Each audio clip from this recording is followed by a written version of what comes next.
উপন্যাস ডায়েরি চ্যানেলের পক্ষ থেকে আপনারা প্রত্যেকে শুনছেন ধূপছায়া, লিখেছেন নূপুর ইসলাম, কণ্ঠে আমি তাসনোভা। শেষ পর্ব। মিঠাপুকুরে সন্ধ্যা নামার আগেই এক ঘটনা ঘটে গেল। মহাজন বাড়িতে পুলিশের পা পড়ল। আশপাশ তো ভালোই, এলাকার মানুষ উমড়ে খেয়ে পড়ল। গ্রামেগঞ্জে পুলিশ সহজে বিষয় না। এক তো নাম শুনলেই সবাই আতঙ্কে থাকে, তার মধ্যে মহাজন তাদের প্রিয় সম্মানের ব্যক্তি, যেমন তেমন তেমনই আবার প্রভাবশালী একজন। আর এরকম বাড়িতে পুলিশের আগমন আশ্চর্যের ঘটনাই বটে। আজিজ পুলিশকে দেখে ভ্রু কুঁচকে তাকালো।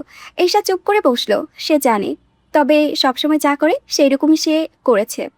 ভেবেছিল অন্য সব মানুষের মতো রাতের আধারে তুলে নেওয়া ছাড়া চেষ্টা নাই। তাই নিজের দিক থেকে সে ঠিক তৈরি হয়ে বসেছিল।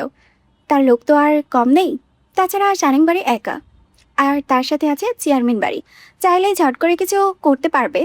এরশাদ যত ক্ষমতাই থাক, সে তো অন্য সবার মতো গ্রামের সাধারণ মানুষ না। মহাজন, গ্রামের মহাজন সে। নিজের লোক তো যেমন তেমন, গ্রামের অধিকাংশ মানুষও তার সাথে। তাই কিছুটা নিশ্চিন্তেই ছিল। সেখানে পুলিশের কাহিনী কি? সে ব্রুকুচকে পুলিশের বসা ঘরে বসলো। বসে চা নাস্তার কথা বলতেই অফিসার বলল, এইসবের প্রয়োজন নেই মহাজন সাহেব। তাছাড়া আমাদের ফিরতে হবে। এখন আপনি গণ্যমান্য ব্যক্তি, চেয়ারম্যান শুনতেই রেগে আছেন। তবে আমাদের কিছু করার নেই জলজান্ত সাক্ষী হাতে। তাই চাইছি যা হওয়ার এখানেই শেষ হোক। না হলে আমাদের উপরে আর উপায় থাকবে না। আজিজ আগামাথা কিছুই বুঝতে পারল না। সে আগের মতো পুরো কুচকে বলল, হয়েছে এটা কি? আপনাদের গ্রামের ছেলে ইমরান, তার বউ আপনার নামে কেস করেছে। তার বান্ধবী দুটো দিন ধরে গায়ে। সারেং বাড়িতেই বিয়ে ছিল। সে সুযোগে আপনি নাকি তাকে সরিয়েছেন। আজিজের রাগে চোহাল শক্ত হলো। শক্ত হয়ে বলল, কথা সত্য, তবে আমি সরাইনি। কিন্তু তাকে আটকে রাখা হয়েছিল। সারেং বাড়ির ছোট বউ আমার কাছে সাহায্য চেয়েছিল। আমি তাকে সাহায্য করেছি। কেস সারেং বাড়ির ছোট বউয়ের নামেও হয়েছে। তবে আপনি তাকে গোটি চাল হিসেবে চালিয়েছেন, সেই হিসেবে। তাছাড়া আটকে রাখা হয়েছিল এমন কোনো প্রমাণও নেই। যেহেতু বান্ধবীর বাড়িতে এসেছে, বান্ধবীর বাড়িতেই তো থাকবে। অসুস্থ ছিল, স্কুল থেকে ছুটির দরখাস্ত নিয়েছে, তাই বাড়ি থেকে বের হয়নি। সব সাজানো নাটক হতে পারে। তবে আপনি মেয়েটাকে খুন করার জন্য আপনাদের এলাকার 3জন লোক ভাড়া করেছেন। প্রমাণ মেটাতে তাদের খুন করে সারেংবাড়ি ইটের ভাটায় নদীর পাড়ে ফেলেছেন। তবে ভাগ্য আপনার খারাপ, দুজন মরলেও একজন বেঁচে আছে। অবশ্য বলতে গেলে অবস্থা খুবই খারাপ। সদর হাসপাতালে তো এই যাচ্ছে তো ওই যাচ্ছে। চোখ উপরে ফেলেছেন। হাত পায়ের হাড্ডি তো ভালোই, আসল জায়গাও তেতলে ভর্তা। এতটাই নির্দয় না হলেও পারতেন। মানে মারেন, কি দরকার এত চর্চা করার? তবে যেমন করেছেন তেমন সুন্দর করে আপনার কাহিনী বলে দিয়েছেন। আজিজ দাঁতে দাঁত চাপলো। এই সব কাজ সে ভালো করেই জানেন কার কাজ। তাই দাঁতে দাঁত চেপে বলল, এমন পিশাচের মতো কাজ এই গ্রামে একজনেরই করে। আর কে? আপনি ভালো করেই সেটা জানেন। সেটা তো আপনিটাও জানলাম। মানুষের কত রূপ যে থাকে। কি বলতে চান আপনি? আমি কিছুই বলতে চাই না। তবে প্রমাণ যেই দিকে, আমার দৌড়ও সেই দিকে। তাই মেয়েটার কথাই বলে দিন, ঝামেলা শেষ হোক। কত টাকায় এই বলি বের হচ্ছে? অফিসার হাসলো। আজিজ সেই হাসি দেখে বলল, তার ডাবল পাবেন। অফিসার উঠে দাঁড়াতে দাঁড়াতে বলল, এখন আর সম্ভব না মহাজন সাহেব, লোক জানাজানি হয়ে গিয়েছে। আমাদেরও গায়ে ড্রেস সাদা রাখতে হয়। তাই মেয়েটা কোথায় আছে বলুন? আর কোন দুনিয়া থেকে সরাতে চেয়েছিলেন সেটাও যদি একটু খোলসা করেন, তবে আপনার হয়ে কিছু একটা করা যেতে পারত। তাছাড়া অচেনা একটা মেয়ে 2 দিন হলো গ্রামে এসেছে, তার সাথে আপনার শত্রুতা কিসের? আজিজ কিছুই বলল না। তবে ঠিক বুঝলো তাকে চারদিক থেকে আটকে ফেলা হয়েছে। এখন নয় পৃথিলাকে খুনের দায় স্বীকার করতে হবে, না হয় বলতে হবে কেন পৃথিলাকে সরাতে চেয়েছিল। সেটা বলতে গেলেই সেই ডাকাতির প্রসঙ্গ আসবে। আর আসলেই এক খুনের জায়গায় লাগবে পুরো সারেংবাড়ি খুনের দায়। পুলিশ অফিসারের মতো মাথা নাড়ল, নাড়িয়ে বলল, উপায় রাখলেন না? আসুন মহাজন সাহেব, আমাদের যেতে হবে। এই কথা শুনে মহাজনের লোক সব কেঁপে গেল। তাদের জীবন যাবে, তবে মহাজনকে নিতে দেবে না। আশেপাশের মানুষ তাদের লোক মিলে পুরো গন্ডগোল লেগে গেল। পুলিশ এই ব্যবস্থা নিয়েই এসেছে। গ্রামের মানুষদের আবার কলিজা এ। তাই বন্দুক তাক করে বলল, আমাদের কাজ আমাদের করতে দিন, তা না হলে ব্যবস্থা নিতে বাধ্য হব। গ্রামের মানুষ সৌল, তবে মহাজনের লোক সৌল না। পুলিশে আজিজের দিকে তাকিয়ে বলে, এখন এদিকে ঝামেলা আছে, পুলিশের গায়ে হাত দিলে আরেক ঝামেলা হবে। এত দিকে দিতে পারবেন? আজিজ আগুন চোখে তাকালো, তাকিয়ে বলল, দেখে নেব আমি সবাইকে। তার জন্য আগে বাঁচতে হবে মহাজন সাহেব। বিশ্বাস করুন, আপনার এই মহলের চেয়ে জেলে আপনি বেশি নিরাপদ। তাই দোয়া করবেন এমন কিছু মিরাক্কেল হোক, পাশার চাল উল্টে যাক, তা না হলে আপনি বাঁচতে পারবেন না। আজিজের কথা আর বাড়ালো না। ইশারায় সব লোককে সরতে বলল। তারা সরতেই একরাম লোকের সামনে মহাজন পুলিশের জিপে উঠে বসল। ফাতেমা মার বাড়ি যাওয়ার জন্য চিৎকার করে উঠল। গ্রামের মহিলাকে তাকে ধরে গিয়ে ধরলেও সবার চোখে মুখে বিস্ময়। যার গায়ে আজ পর্যন্ত কেউ ফুলের দাগ পড়েনি, আজ সে আসামি হয়ে থানায় যাচ্ছে। তারা বিস্ময় নিয়েই বুকে আঁচল চেপে বলতে লাগলো, পাপ লাগবো গো, পাপ। ফেরেস্তার মতো মানুষ, এই পাপে সব ধ্বংস হইব। তবে এত মানুষের ভিড়ে আরেকজনেরও শান্ত চোখে প্রায় প্রিয় বাবাকে দেখল। সে মাত্র বাড়ি ফিরেছে, এত লোকজন দেখে আর ভেতরে যায়নি। রাস্তার চারিপাশে চুপচাপ। পুলিশের জিপ গাড়ি পাশ দিয়ে যেতেই আজি ছেলের দিকে তাকাতেই তাতে দাঁত চেপে বলল, 2টা কুপুত্র জন্ম দিছি আমি। ফরহাদ হেসে ফেলল। অবশ্য এই হাসি তার বিষণ্ণতাকে আড়াল করতে পারে না, বরং আরও কয়েক গুণ বাড়িয়ে দেয়। সন্ধ্যার আজানটা পড়তেই পৃথিলা হারিকেন চালালো। আশেপাশে বাড়িঘর নেই, মসজিদেও যে অনেকটা দূরে। আজানের আওয়াজ শোনায় খেয়াল করলেই সামনে অনুমান করা যায়। হারিকেনের আলোটা জ্বালিয়ে জুইয়ের হাত ধরে পৃথিলা বারান্দায় এসে বসলো। দরজা এখন খোলা। ক্ষেতের মধ্যে মাটি উঁচু করে বাড়িটা করা, না নতুন না। উঠানেই মাটি শক্ত, মসৃণ প্রলেপ। আশেপাশে বড়সড় সারিবদ্ধ অসংখ্য গাছগাছালি। এইসব গাছগাছালি অল্প কিছু দিনে হওয়ার কথা না, অনেকটা দিন লেগেছে। সেই গাছগাছালি ধরেই পুরো বাড়ি মোটামাটা তারের বেড়ায় ঘিরে আছে। এক কোনায় আসা যাওয়া ছোট্ট একটা ঢালু রাস্তা, সেখানে দুজন চৌকিতে বসে আরামসে সিগারেট টানছে। পৃথিলাকে দেখেই সাথে সাথে সিগারেট ফেলে দিয়ে অন্য পাশে মুখ ঘুরিয়ে বসলো। পৃথিলা বুঝতে অসুবিধা হলো না বাড়িটা কিসে। গ্রামের মানুষ ধীরে ধীরে নিখোঁজ হয়েছে, তাদের ধরেই শেষ করা যায় না। সময় সঠিক সুযোগ দরকার, শেষ পর্যন্ত লুকিয়ে রাখার জায়গা দরকার। এই বাড়িটা সেই জায়গা, যদি ভুল না হয়। আশেপাশে জমি সব সারেং বাড়ি, চকের মাথার শেষ মাথার এক সাইড। এমন সাইডে কিছু জমি চাষাবাদ না করলে তাদের কিছু যায় আসবে না। পৃথিলা লোক দুটোর ওপর থেকে চোখ ফিরিয়ে আকাশের দিকে তাকালো। আকাশটা মেঘলা মেঘলা হলেও পৃথিলার মতো একটা চাঁদ খিলখিল করে হাসছে। সেই হাসিটাকে মেঘ আড়াল করতে খুব কষ্ট করেছে। এই ঢাকছে, এই আবার এসে ঝিলিক দিয়ে হেসে উঠেছে। সেই হেসে ওঠা চাঁদের দিকে পৃথিলা তাকিয়ে রইল। জুই বাইরে এসে নিজের মতো নেমে গিয়েছে। পৃথিলার কারণে সে ভয় পাচ্ছে না, বাবা মায়ের জন্য মন খারাপ আছে, তবে চিন্তা নেই, ভেবেছে সময় মতো বাড়ি ফিরতে পারবে। তাই নেমেই লতাপাতার এই গাছগাছালি ওই গাছ থেকে ঘুরে ঘুরে নিয়ে হাতে আপন করে জমা করতে লাগলো। এরশাদ গোসলে গিয়েছিল, মাথা মুছতে মুছতে দরজার সামনে এসে দাঁড়ালো। পৃথিলা ব্যাগের কাপড় চোপড় ছুঁয়েও দেখেনি। এরশাদ নিজে থেকে বলল, গোসল করে দিন, ভালো লাগবে।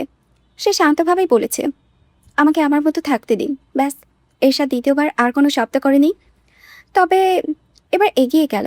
মাটির বারান্দা, তার মধ্যে মানুষজনের বসবাস নেই, পিঁপড়ে বিচ্ছু থাকা স্বাভাবিক ব্যাপার। পৃথিলা সেই বারান্দার মাটির মধ্যেই বসে আছে, তার মধ্যে পা খালি। সকালে বেরোনোর সময় তার জুতো রেখে গিয়েছিল, সেই জুতো ছুঁয়েও দেখেনি। পাটা শেষ করার জন্য উঠে পড়ে লেগেছে, তবুও ভালো নিচ থেকে দুপুরে ঔষধটা খেয়েছে, এখন পাকে না গেলেই হলো। সে বাড়ির ভেতরে গেল, মাদুরে আর জুতা নিয়ে এলো। তার জুতো না, পৃথিলার জুতা। সেই যে হাসপাতালে প্রথম পৃথিলার জন্য কিনলো, সেই তো ফিরে তাকিয়েও দেখেনি। তবে ঈশা যত্ন করে তুলে রেখেছিল। পৃথিলার নামের একটা সুতো তার কাছে হীরা যত্নের মতো দামি। আজ আবার নিয়ে এসেছে, সেটা গিয়ে পায়ের কাছে রেখে বলল, উঠুন, এটা পিছিয়ে দিচ্ছি। পৃথিলার জুতো জোড়া দেখে চিন্তা অসুবিধা হলো না।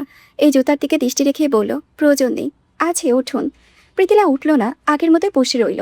জুয়ের দিকে তাকিয়ে বলল, ওকে ওকে বাসায় দিয়ে দিন কাল। ওকে এনে কি পাপ করলেন সাবিহাকে দিয়ে? ছোট্ট একটা পাপ, এত আপনার বান্ধবী জাহান্নামে যাবে না। কেন করছেন এসব? শাস্তি কিসের? আমার মা বাবার খুনির। আর আপনার দাদি খুন তো সেও করেছে, তার শাস্তি কি? সেটা আমার দেখার বিষয় না। সে আমার দাদি, আমাদের আগলে মানুষ করেছেন। সে তার জীবনে কি করেছে সেটা তার ব্যাপার। পৃথিলা হেসে ফেলল। হেসে এরশাদের দিকে তাকিয়ে বলল, যে নিজের চোখে নিজে বেঁধে রাখে, কারো সাধ্য নেই সেই চোখ খোলার। আপনারও সেই অবস্থা। তা না হলে আপনি ঠিক দেখতেন। আপনার দাদি তার জীবনে এই অন্যায়টা করেছে বলে আজিজও এই অন্যায় করেছে, আর করেছে বলে আপনার বাবা মা নেই। সবে বুঝলাম, তো বলুন, এই সব কিছুতে আমার বাবা মায়ের দোষ কি? কোন দোষ নেই। আপনাদের দাদি এক অন্যায় করেছে, আজিজ সেই প্রতিশোধের আগুনে করেছে, তার 3 গুণ। সেই 3 গুণে আপনি করেছেন 1000 গুণ। আর কত? প্রত্যেকটা মানুষের জীবনের পথে ধূপ ছায়া দুটোই থাকে, ব্যাস। সঠিক সময়ে সঠিক সিদ্ধান্ত নিতে হয়। আপনি ছায়ার নরম ঘাসের উপরে দিয়ে আলতো করে পায়ে এগিয়ে যাবেন, না ধূপের আগুনে ঝলসে। তবে তিক্ত হলেও সত্য, আপনারা সবাই ঝলসে যাওয়ার সাইডে ধরে এগিয়েছেন, অথচ চাইলেই একটু থেমে ছায়ার পথে হেঁটে সব ক্লান্তি দূর করতে পারতেন। এই সাত মাদুরটা আর পাতল না। খারাপ ভালো যাই বলুক, পৃথিলা যখন কথা বলে শুনতে ভালোই লাগে। কি শান্ত কোমল সুরে বলে, এই সাথে ঘোরের মতো লাগে। তাই নিজেও বারান্দায় মাটিতে বসলো, তবে কিছুটা দূরে বসে বাতাসের দিকে তাকিয়ে বলল, আমার জায়গায় দিন। সেই দিন আপনি থাকলে কি করতেন? আপনি যা করতেন তাই করতাম, তবে নিজের পরিবারকে বাঁচানোর জন্য তলোয়ার হাতে নিতে সেটা পাপ হয় না। সেই দিন সেই যুবক এরশাদ যা করেছে সেটা পাপ না, তবে তারপরে যা যা করেছে সবই পাপ। সেই রাতটুকু দিয়ে পরের পাপটুকু আপনি মুছে ফেলতে পারবেন না। তখন করেছেন সেগুলোও পাপ, এখন যা করেছেন এগুলোও পাপ। তাই এই পাপের খেলা বন্ধ করুন। আর কত করলে আপনি আমার হবেন? পৃথিলা উত্তর দিল না। জুই এক জোনাকি পোকা ধরেছে। খুশিতে এক চিৎকার দিয়ে পৃথিলার কাছে দৌড়ে এলো। পৃথিলাও হাসলো, হেসে হাতে নিল, নিয়ে আবার ছেলে দিল। দিতে দিতে বলল, আমাদের দেখাটা বড় ভুল সময়ে হয়েছে। ধরুন আপনার দাদি পাপটা করলো না, আপনার ছোট চাচা বড় হলো মায়ের আপন কোলে। তার মা তার ভালোবাসা মেনে নিল। আমি বড় হলাম এই মিঠা পুকুরের বুকে। তারপর হয়তো অন্য একটা গল্প হতো। সেই গল্পে পাপ থাকতো না, ভয়ঙ্কর ঈর্ষাদ থাকতো না, থাকতো পৃথিলা নামে ঈর্ষাদের দিকে তাকালো সব সময়ের মতো চোখে। আধো আলো আধো অন্ধকারে চোখটা জলজল করেছে। তবে আজকের জলজলে ভিন্ন। এই ভিন্নতে কোনো মুখোশ নেই, নাটক নেই। আছে বেঁধে রাখা শক্ত পুরুষের অবাধ্য অশ্রু। পৃথিলা সেই অশ্রুর দিকে তাকিয়ে বলল, আপনি মানেন আর না মানেন, আপনার দাদি শুধু আপনার ছোট চাচির সাথে অন্যায় করেনি, করেছে সারেংবাড়ির প্রতিটা মানুষের সাথে।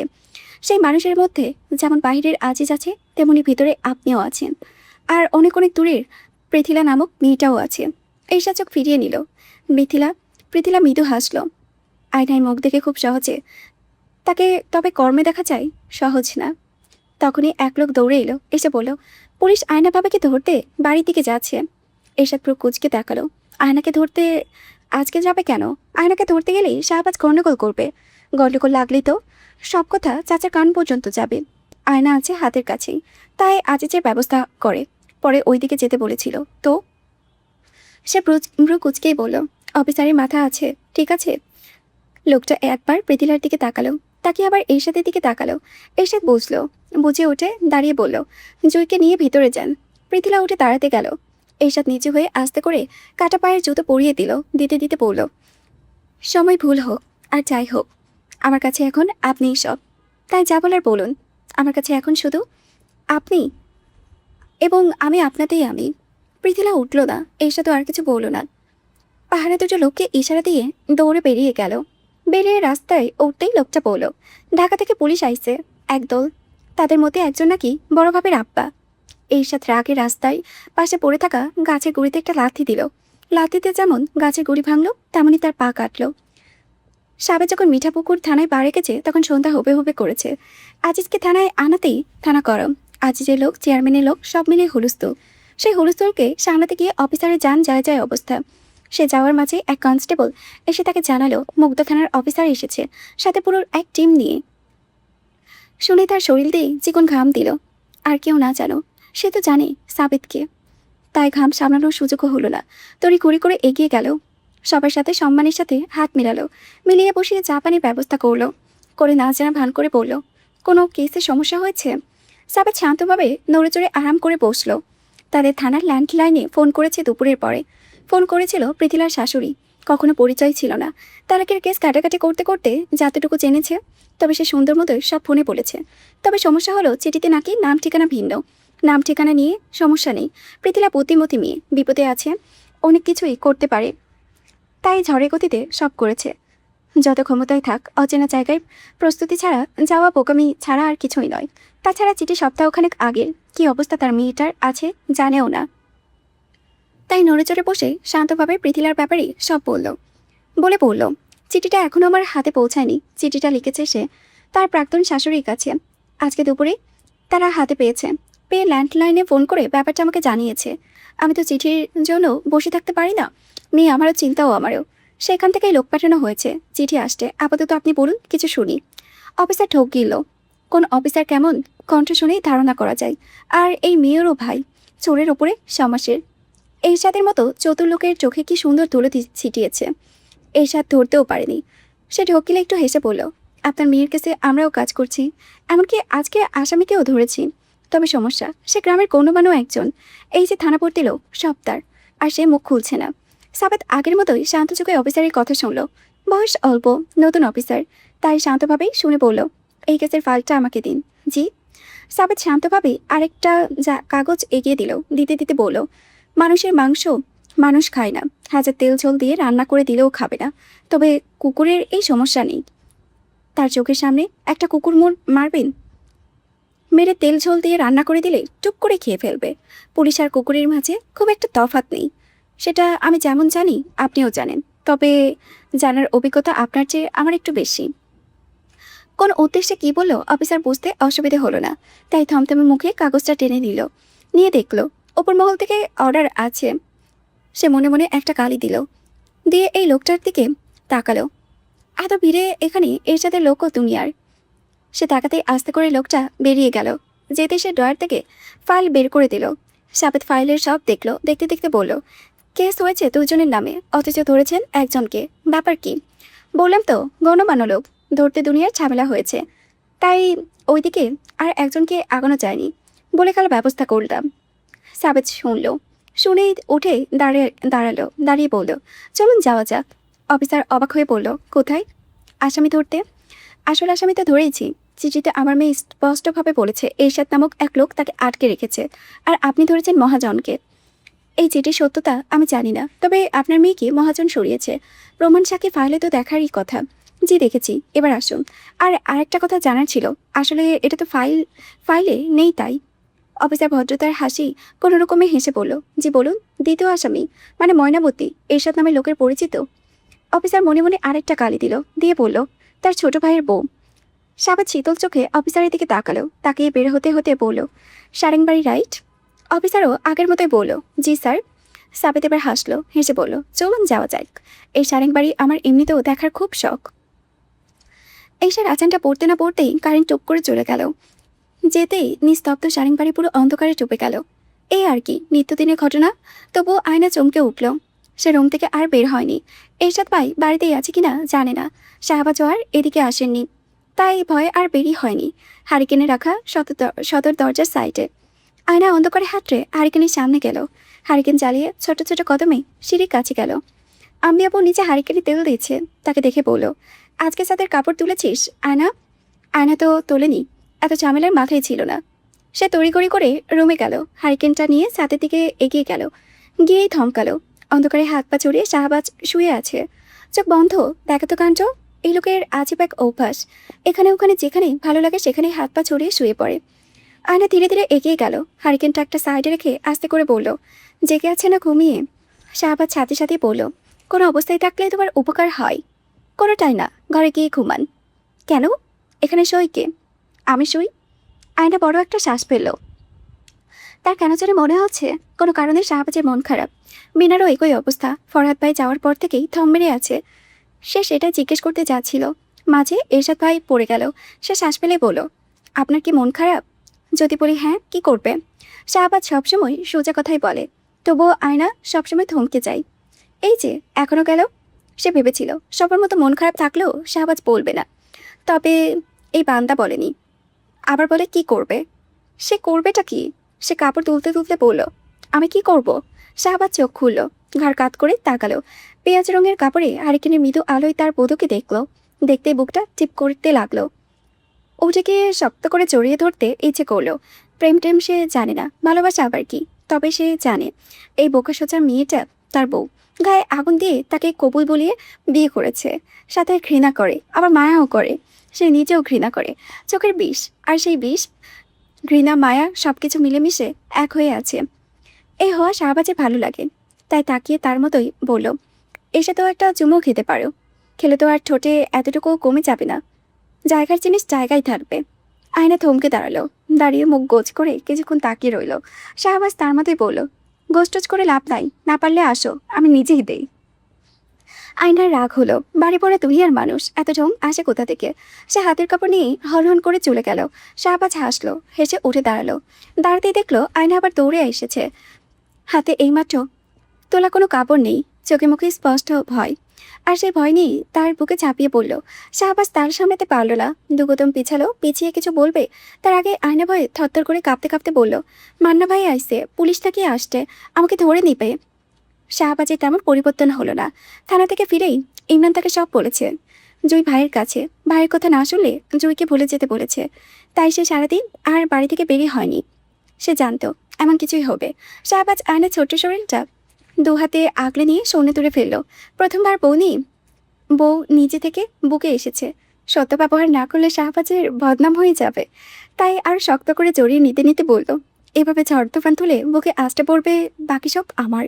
শারেক বাড়ির আকাশেও তখন চাঁদ আর মেঘের লুকোচুরি খেলা। জিদি পোকা সমান তালে গান গেয়ে যাচ্ছে। মৃদু বাতাসে, হালকা বাতাসে দুজন মানব মানবীকে যেন আলতো ছুঁয়ে ছুঁয়ে যাচ্ছে। শাহবাজ আয়নাকে বুকে জড়িয়ে সেই ছুঁয়ে যাওয়া অনুভব করলো। কিছুক্ষণ তারপর সেভাবে ধীরে স্থিরে নিজেদের রুমে চলে এলো। আর আয়না যে ওই যে আকাশে খিলখিলানো চাঁদ, সেই চাঁদের মতোই শাহবাজের আকাশে লেপ্টে রয়ে আস্তে আস্তে শাহবাজ বলল, এখন চোখের মতো লেপ্টে কোনো লাভ নেই, আকাম করার সময় মনে থাকে না। আয়না ঝরঝরিয়ে কেঁদে ফেলল। গ্রামের সহজ সরল মানুষ তার কাছে পুলিশের মতো জমের মতো, আয়নাও তাই, বাহিরেরা তাই ঝরঝরিয়ে কেঁদে বলল, আমাকে নিয়ে কি করবে, ফাঁসি দেবে? দিতেও পারে, আকাম করার সময় তো ভয় থাকে না। ভয় থাকে কোথায়? আমি তো পৃথিলা আপাকে শুধু সাহায্য করলাম। করেছ, এখন জ্বালাও সামলাও। আপনি না বললেন সব আপনার? ওটা তো এমনি বললাম, তাছাড়া কিন্নার মানুষকে সাহায্য কে করে? আয়না শাহবাজের বুক থেকে মাথা তুলে শাহবাজের ঠোঁটের কোণে সব সময়ের মতো হাসি। তবে সেই হাসি আয়নার কাছে সব সময়ের মতো মনে হলো না, মনে হলো জোর করে হাসি। তবু আয়না মুখ ফেলালো, বলল, মুখে যে এরা কত কথা বলে, তার আসলে কেউ নয়। তাই মুখ ফুলিয়ে নেওয়ার চেষ্টা করলো। শাহবাজ আর শক্ত করে জড়িয়ে পড়ল। সেতে বুকে এসেছো, সেতে একটা চুমু খাও, তাহলে কিছু করতেও পারি। আয়না শাহবাজের কথা শুনল না। ভয় তার মাথা ভুবো করছে। শাহবাজ সেই ভয়ে মুখটা দেখলো, দেখে রুমে এসে নিচেই নামিয়ে দিয়ে খাটে বসালো। বসতে আয়না বলল, সাবিয়া ভাবি আমার নামে কেস করতে পারলো, আর কেউ না যেন, সে তো জানে আমার পৃথিলা আপার কোনো খারাপ চায়নি জুয়ের ভাইয়ের কাছে। আয়না অবাক হয়ে বলল, মানে? শাহবাজ উত্তর দিল না। এখন তার আর কোনো মুখের হাসিটুকুও নেই। তবে দৃষ্টি আগের মতো আয়নার মুখে। কত রং যে এই মুখটুকুর মধ্যে। সে রঙে ভরা মুখের দিকে কিছুক্ষণ নিশ্চুপ তাকিয়ে বলল, সারেংবাড়ি অসংখ্য দোষ আছে, আমি ভাই তাদের কেউই দুধে তোয়া তুলসী পাতা না, আয়না। তবে সেই সংখ্যা অসংখ্য দোষের মাঝে তোমার বাবা মার রক্ত নেই। সত্যিই নেই। তোমার বাবা আজিজের লোক ছিল। তার সাথে মিলে সারেংবাড়িতে যে কাল রাত এসেছিল সেই রাতে সঙ্গী হয়েছিল। আর শাহবাজ একটু থামলো। বাবা মা তো তার নিজেরও, তাই বুকে চিরে আসে। সে ছেঁড়া কষ্টটুকু কিলে আয়নার মুখের দিকে তাকালো। আয়নার সাথে মুখটা ফ্যাকাশে হলো। চোখে মুখে পানি নেই, থমকে তাকিয়ে আছে।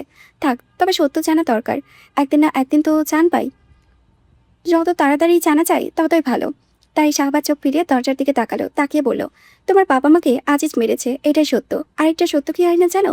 আমাদের কপালটায় জুড়েছে ঘৃণা দিয়ে। এই ঘৃণা দিয়ে আমাদের দেখা হয়েছে, বিয়ে হয়েছে। এই যে সামনাসামনি দাঁড়িয়ে আছি সেই ঘৃণা নিয়েই। আর এই ঘৃণা নিয়েই আজীবন আমাদের দুজনকে বাঁচতে হবে। আমি বিশ্বাস করি না, না করলে নেই, তবে এটাই সত্য। যে মহাজনকে তুমি বাবার মতো সম্মান করেছো, চোখ বন্ধ করে বিশ্বাস করেছো, সেই তোমার বাবাকে খুন করেছে, তোমাকে গুটির চাল হিসেবে ব্যবহার করেছে। আমাকে সব বলেছে তোমার খালা। আমি ঢাকায় সত্যি জানতেই তার কাছে গিয়েছিলাম। আয়না হাত পা গুটিয়ে নিচে বসে পড়ল। কত বোকা সে! বসে ফুপিয়ে উঠে বলল, এই জন্য এরশাদ ভাই আমাকে মারতে চাইছে, তাই না? আমি বেঁচে থাকতে তোমার গায়ে ফুলের টোকাও আসবে না। কেন আসবে না? এটাই তো ঠিক। আমিও তো তাই করেছি। তুমি সত্য না জেনে করেছো, তবু সত্য তো সত্যই। আমি আপনার বাবা মায়ের খুনির মেয়ে, তুমি শাহবাজের বউ। এটাই তোমার বর্তমান পরিচয়। আর কিছু মনে রাখার দরকার নেই।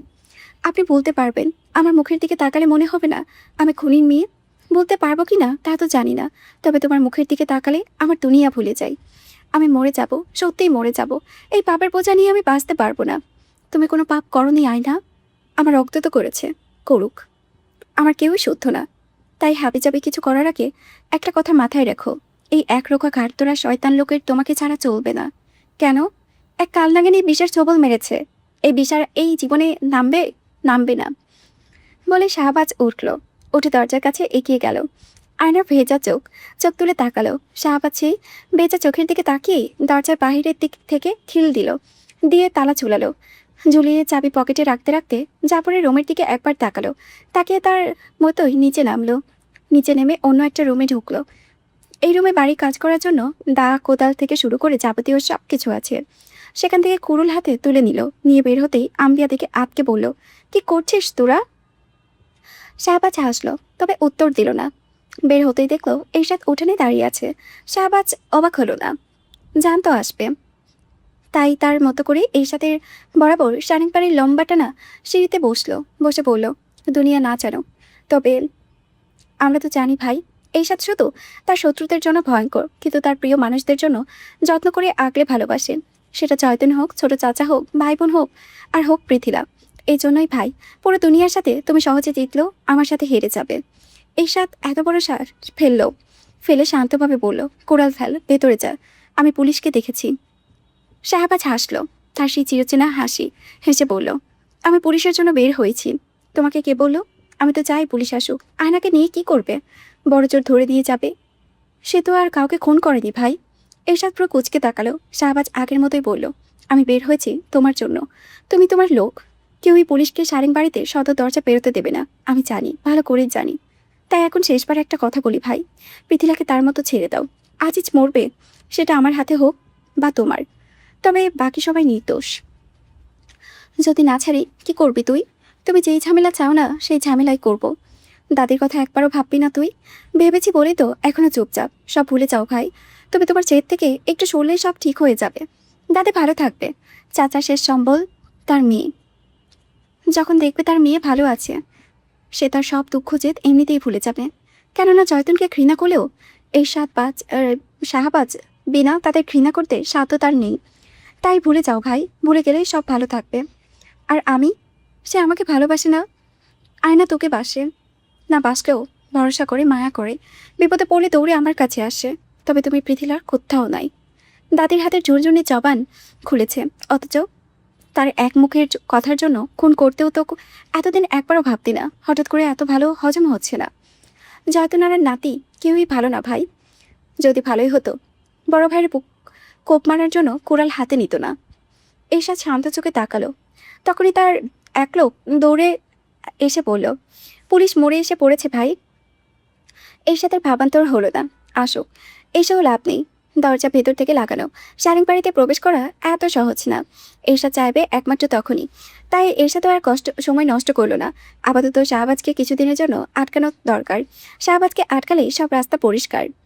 তাই তার লোকের দিকে তাকাতেই তারা শাহবাজকে ধরতে এলো। শাহবাজ হাসলো, এক কাত করতে করতে উঠে দাঁড়ালো। দাঁড়িয়ে কোরাল শক্ত করে মুঠো করে ধরলো। আর তারপর যা হলো, আম্বিয়া দেখে একটা চিৎকার দিল। তার চিৎকারে সারেং বাড়ি প্রতিটা কোনায় ঝংকার তুলল বলেই এই নিস্তব্ধ রাতেই সবাই কেঁপে উঠল। এরশাদ অবশ্য দাঁড়িয়ে আছে চুপচাপ, তবে এক পলকে তাকিয়ে আছে। তার লোকেরা পিছু হেঁটে গিয়েছে। অবশ্য তাতে দোষ দিয়ে লাভ কি? 2-3টাকে শাহবাজ শুয়ে ফেলেছে। আর এই ফেলার মাঝে অনেকদিন পর নিজেকে দেখলো। ওই যে যুবক বয়সের এরশাদ, তার ছোট ছোট ভাই বোন দাদির জীবন বাঁচাতে বটি হাতে নিয়ে একের পর একটা কোপ ফেলেছিল। তেমনই সারেং বাড়ি উঠোলে অনেকদিন পর সেই রকম কোপ পড়ল, রক্তে ভাসলো। তফাৎ এই যে সেদিন সে ছিল আজ তার ছোট ভাই। সেই এক রাত তার জীবনের নরক বানিয়ে দিয়েছিল। তার ভেতরে যে মানুষ বাস করত, সেই মানুষকে শেষ করে দিয়েছিল। জন্ম হয়েছিল এক পিশাচের। সেই পিশাচের একটাই উদ্দেশ্য ছিল, তার পরিবার শেষ করা। যারা তার পেছনে, তাদের শেষ করতে হবে। তবে এই শেষ করতে করতে সেই দিন রাতের মতো আজিজের জায়গায় চলে এসেছে বলে জয়তন আর 2 লাঠি আজ 2 প্রান্তে দাঁড়িয়ে। ঈশা চোখ বন্ধ করলো। তার কানে কাছে বাজলো তার বাবার কথা, যে তার হাত ছোট ছোট ভাই বোনদের হাতে দিয়ে বলেছিল, ওদের দেখে রাখিস, আজ থেকে ওরা তোর আমানত। এরশাদ সাথে সাথে চোখ খুলে ছোট ভাইয়ের দিকে তাকালো শাহবাজও। রক্তে মাখা হাত কোরালটা আরো শক্ত করে ধরলো। ততক্ষণে সবাই বেরিয়েছে সাবিহা, ইমরানও। সবাই হতবাক ভাবেই দৌড়ে গিয়ে বিনা এরশাদকে আড়াল করে দাঁড়ালো। ছোট ভাই তো কারো পরোয়া করে না। যদি বড় ভাইকে কোপ দিয়ে বসে। জয়তুন কাঁদতে কাঁদতে নিচে বসে পড়লো। আম্বিয়া এগিয়ে ধরলো। পাপ, আহা পাপ ছাড়ে না বাপরেও। এই যে 2 প্রিয় নাতি কি সুন্দর বিপরীতে দাঁড়িয়ে আছে। কার জন্য? তার জন্য। তার খুশির হওয়ার কথা। সে হতে পারল না, যত কিছুই বলুক। পালছে তার বুকে রেখে, তাই হয়তো বুকটা কেঁপে উঠল।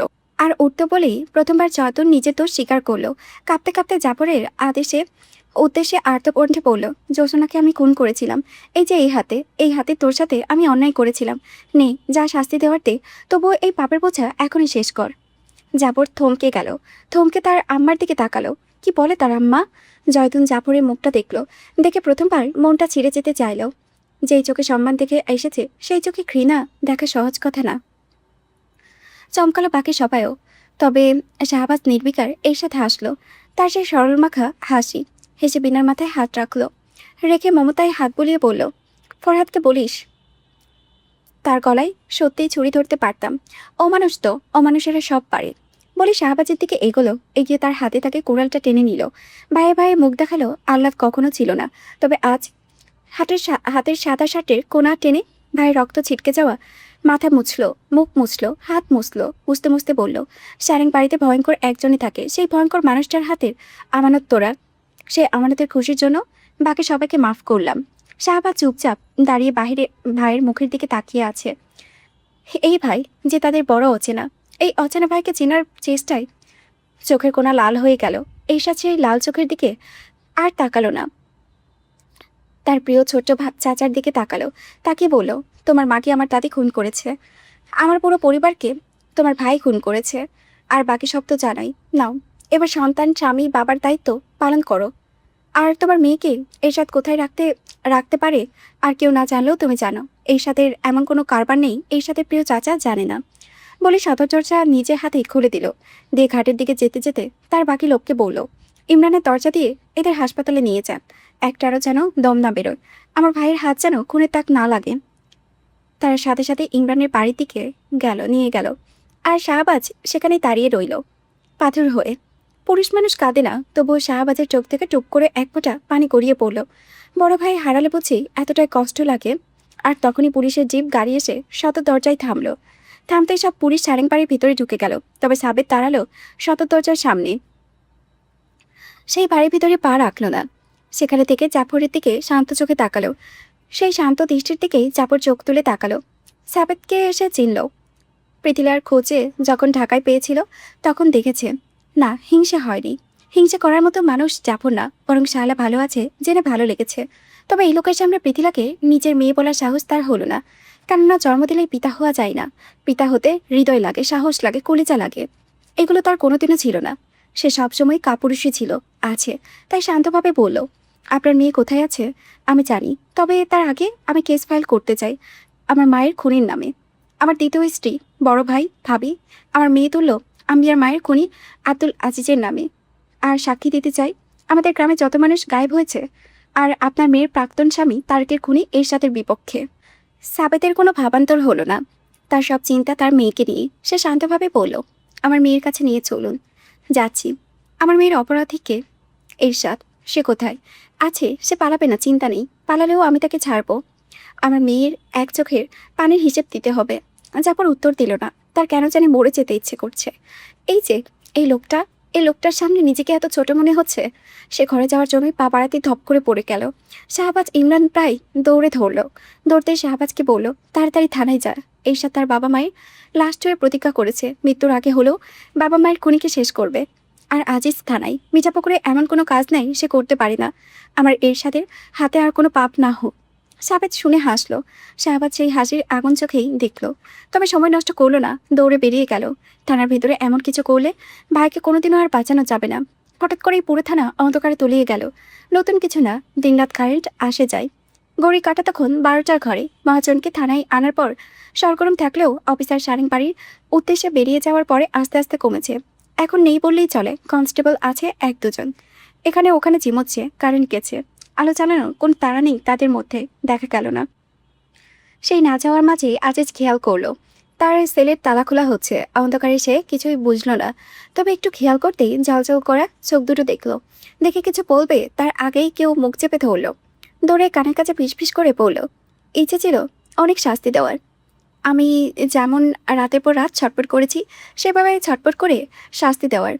তবে তোর কপাল ভালো, খুব কম শাস্তিই দিলাম।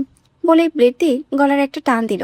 আজ ছটপটে উঠল। শক্তপোক্ত এর সাথে সাথে তার পারার কথা না, তাই গলা দিয়ে একটু শব্দই বের করতে পারল না।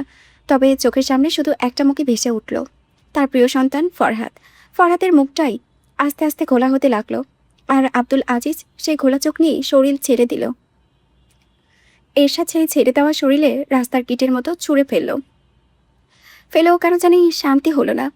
এত সহজ মৃত্যু এটা তার মানতে পারল না মন।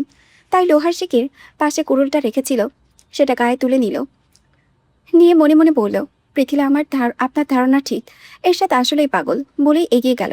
আর নিস্তব্ধ থানার সব কনস্টেবলরা কোনো কিছুর শব্দে চমকে ধরপড়ে উঠল ফরহাদও। নিজের রুমের টেবিলে মাথা রেখে ক্লান্তভাবে চোখে লেগে গিয়েছিল, আর উঠতে অন্যরকম একটা অস্থিরতাই ভেতরে ছটফট করতে উঠল। যে পৃথার প্রতি ঘুমানোর আগ পর্যন্ত ঘৃণা কলায় তলা পাকিয়েছিল, সেই ঘৃণা কোথায় যেন উবে গেল। বাবার কাছে ছুটে যাওয়ার জন্য মন অস্থির হয়ে গেল। তাই আর দেরি করল না, নিজের অজান্তেই দৌড়ে বেরিয়ে গেল। ঘড়ির কাটার সময় কত পৃথিলা জানে না। এই টিনের ঘরে টুকটাক জিনিসপত্র থাকলেও ঘড়ি নেই। তখন এরশাদ চলে যাওয়ার পরেই লোক দুটো আস্তে করে ভেতরে যাওয়ার তাড়া দিল। পৃথিলা আর বসে নেই, চুপচাপ চলে এসে তার আর কিছু করার নেই, জয়কে খাইয়ে ঘুম পাড়িয়ে দিল। দিতে দিতে সাইড মাথাটা রেখেছিল। কখন চোখের দুপাতা এক হয়ে গিয়েছে বুঝতেই পারেনি। সেই চোখের ঘুম ছুটল দরজা খোলার শব্দে।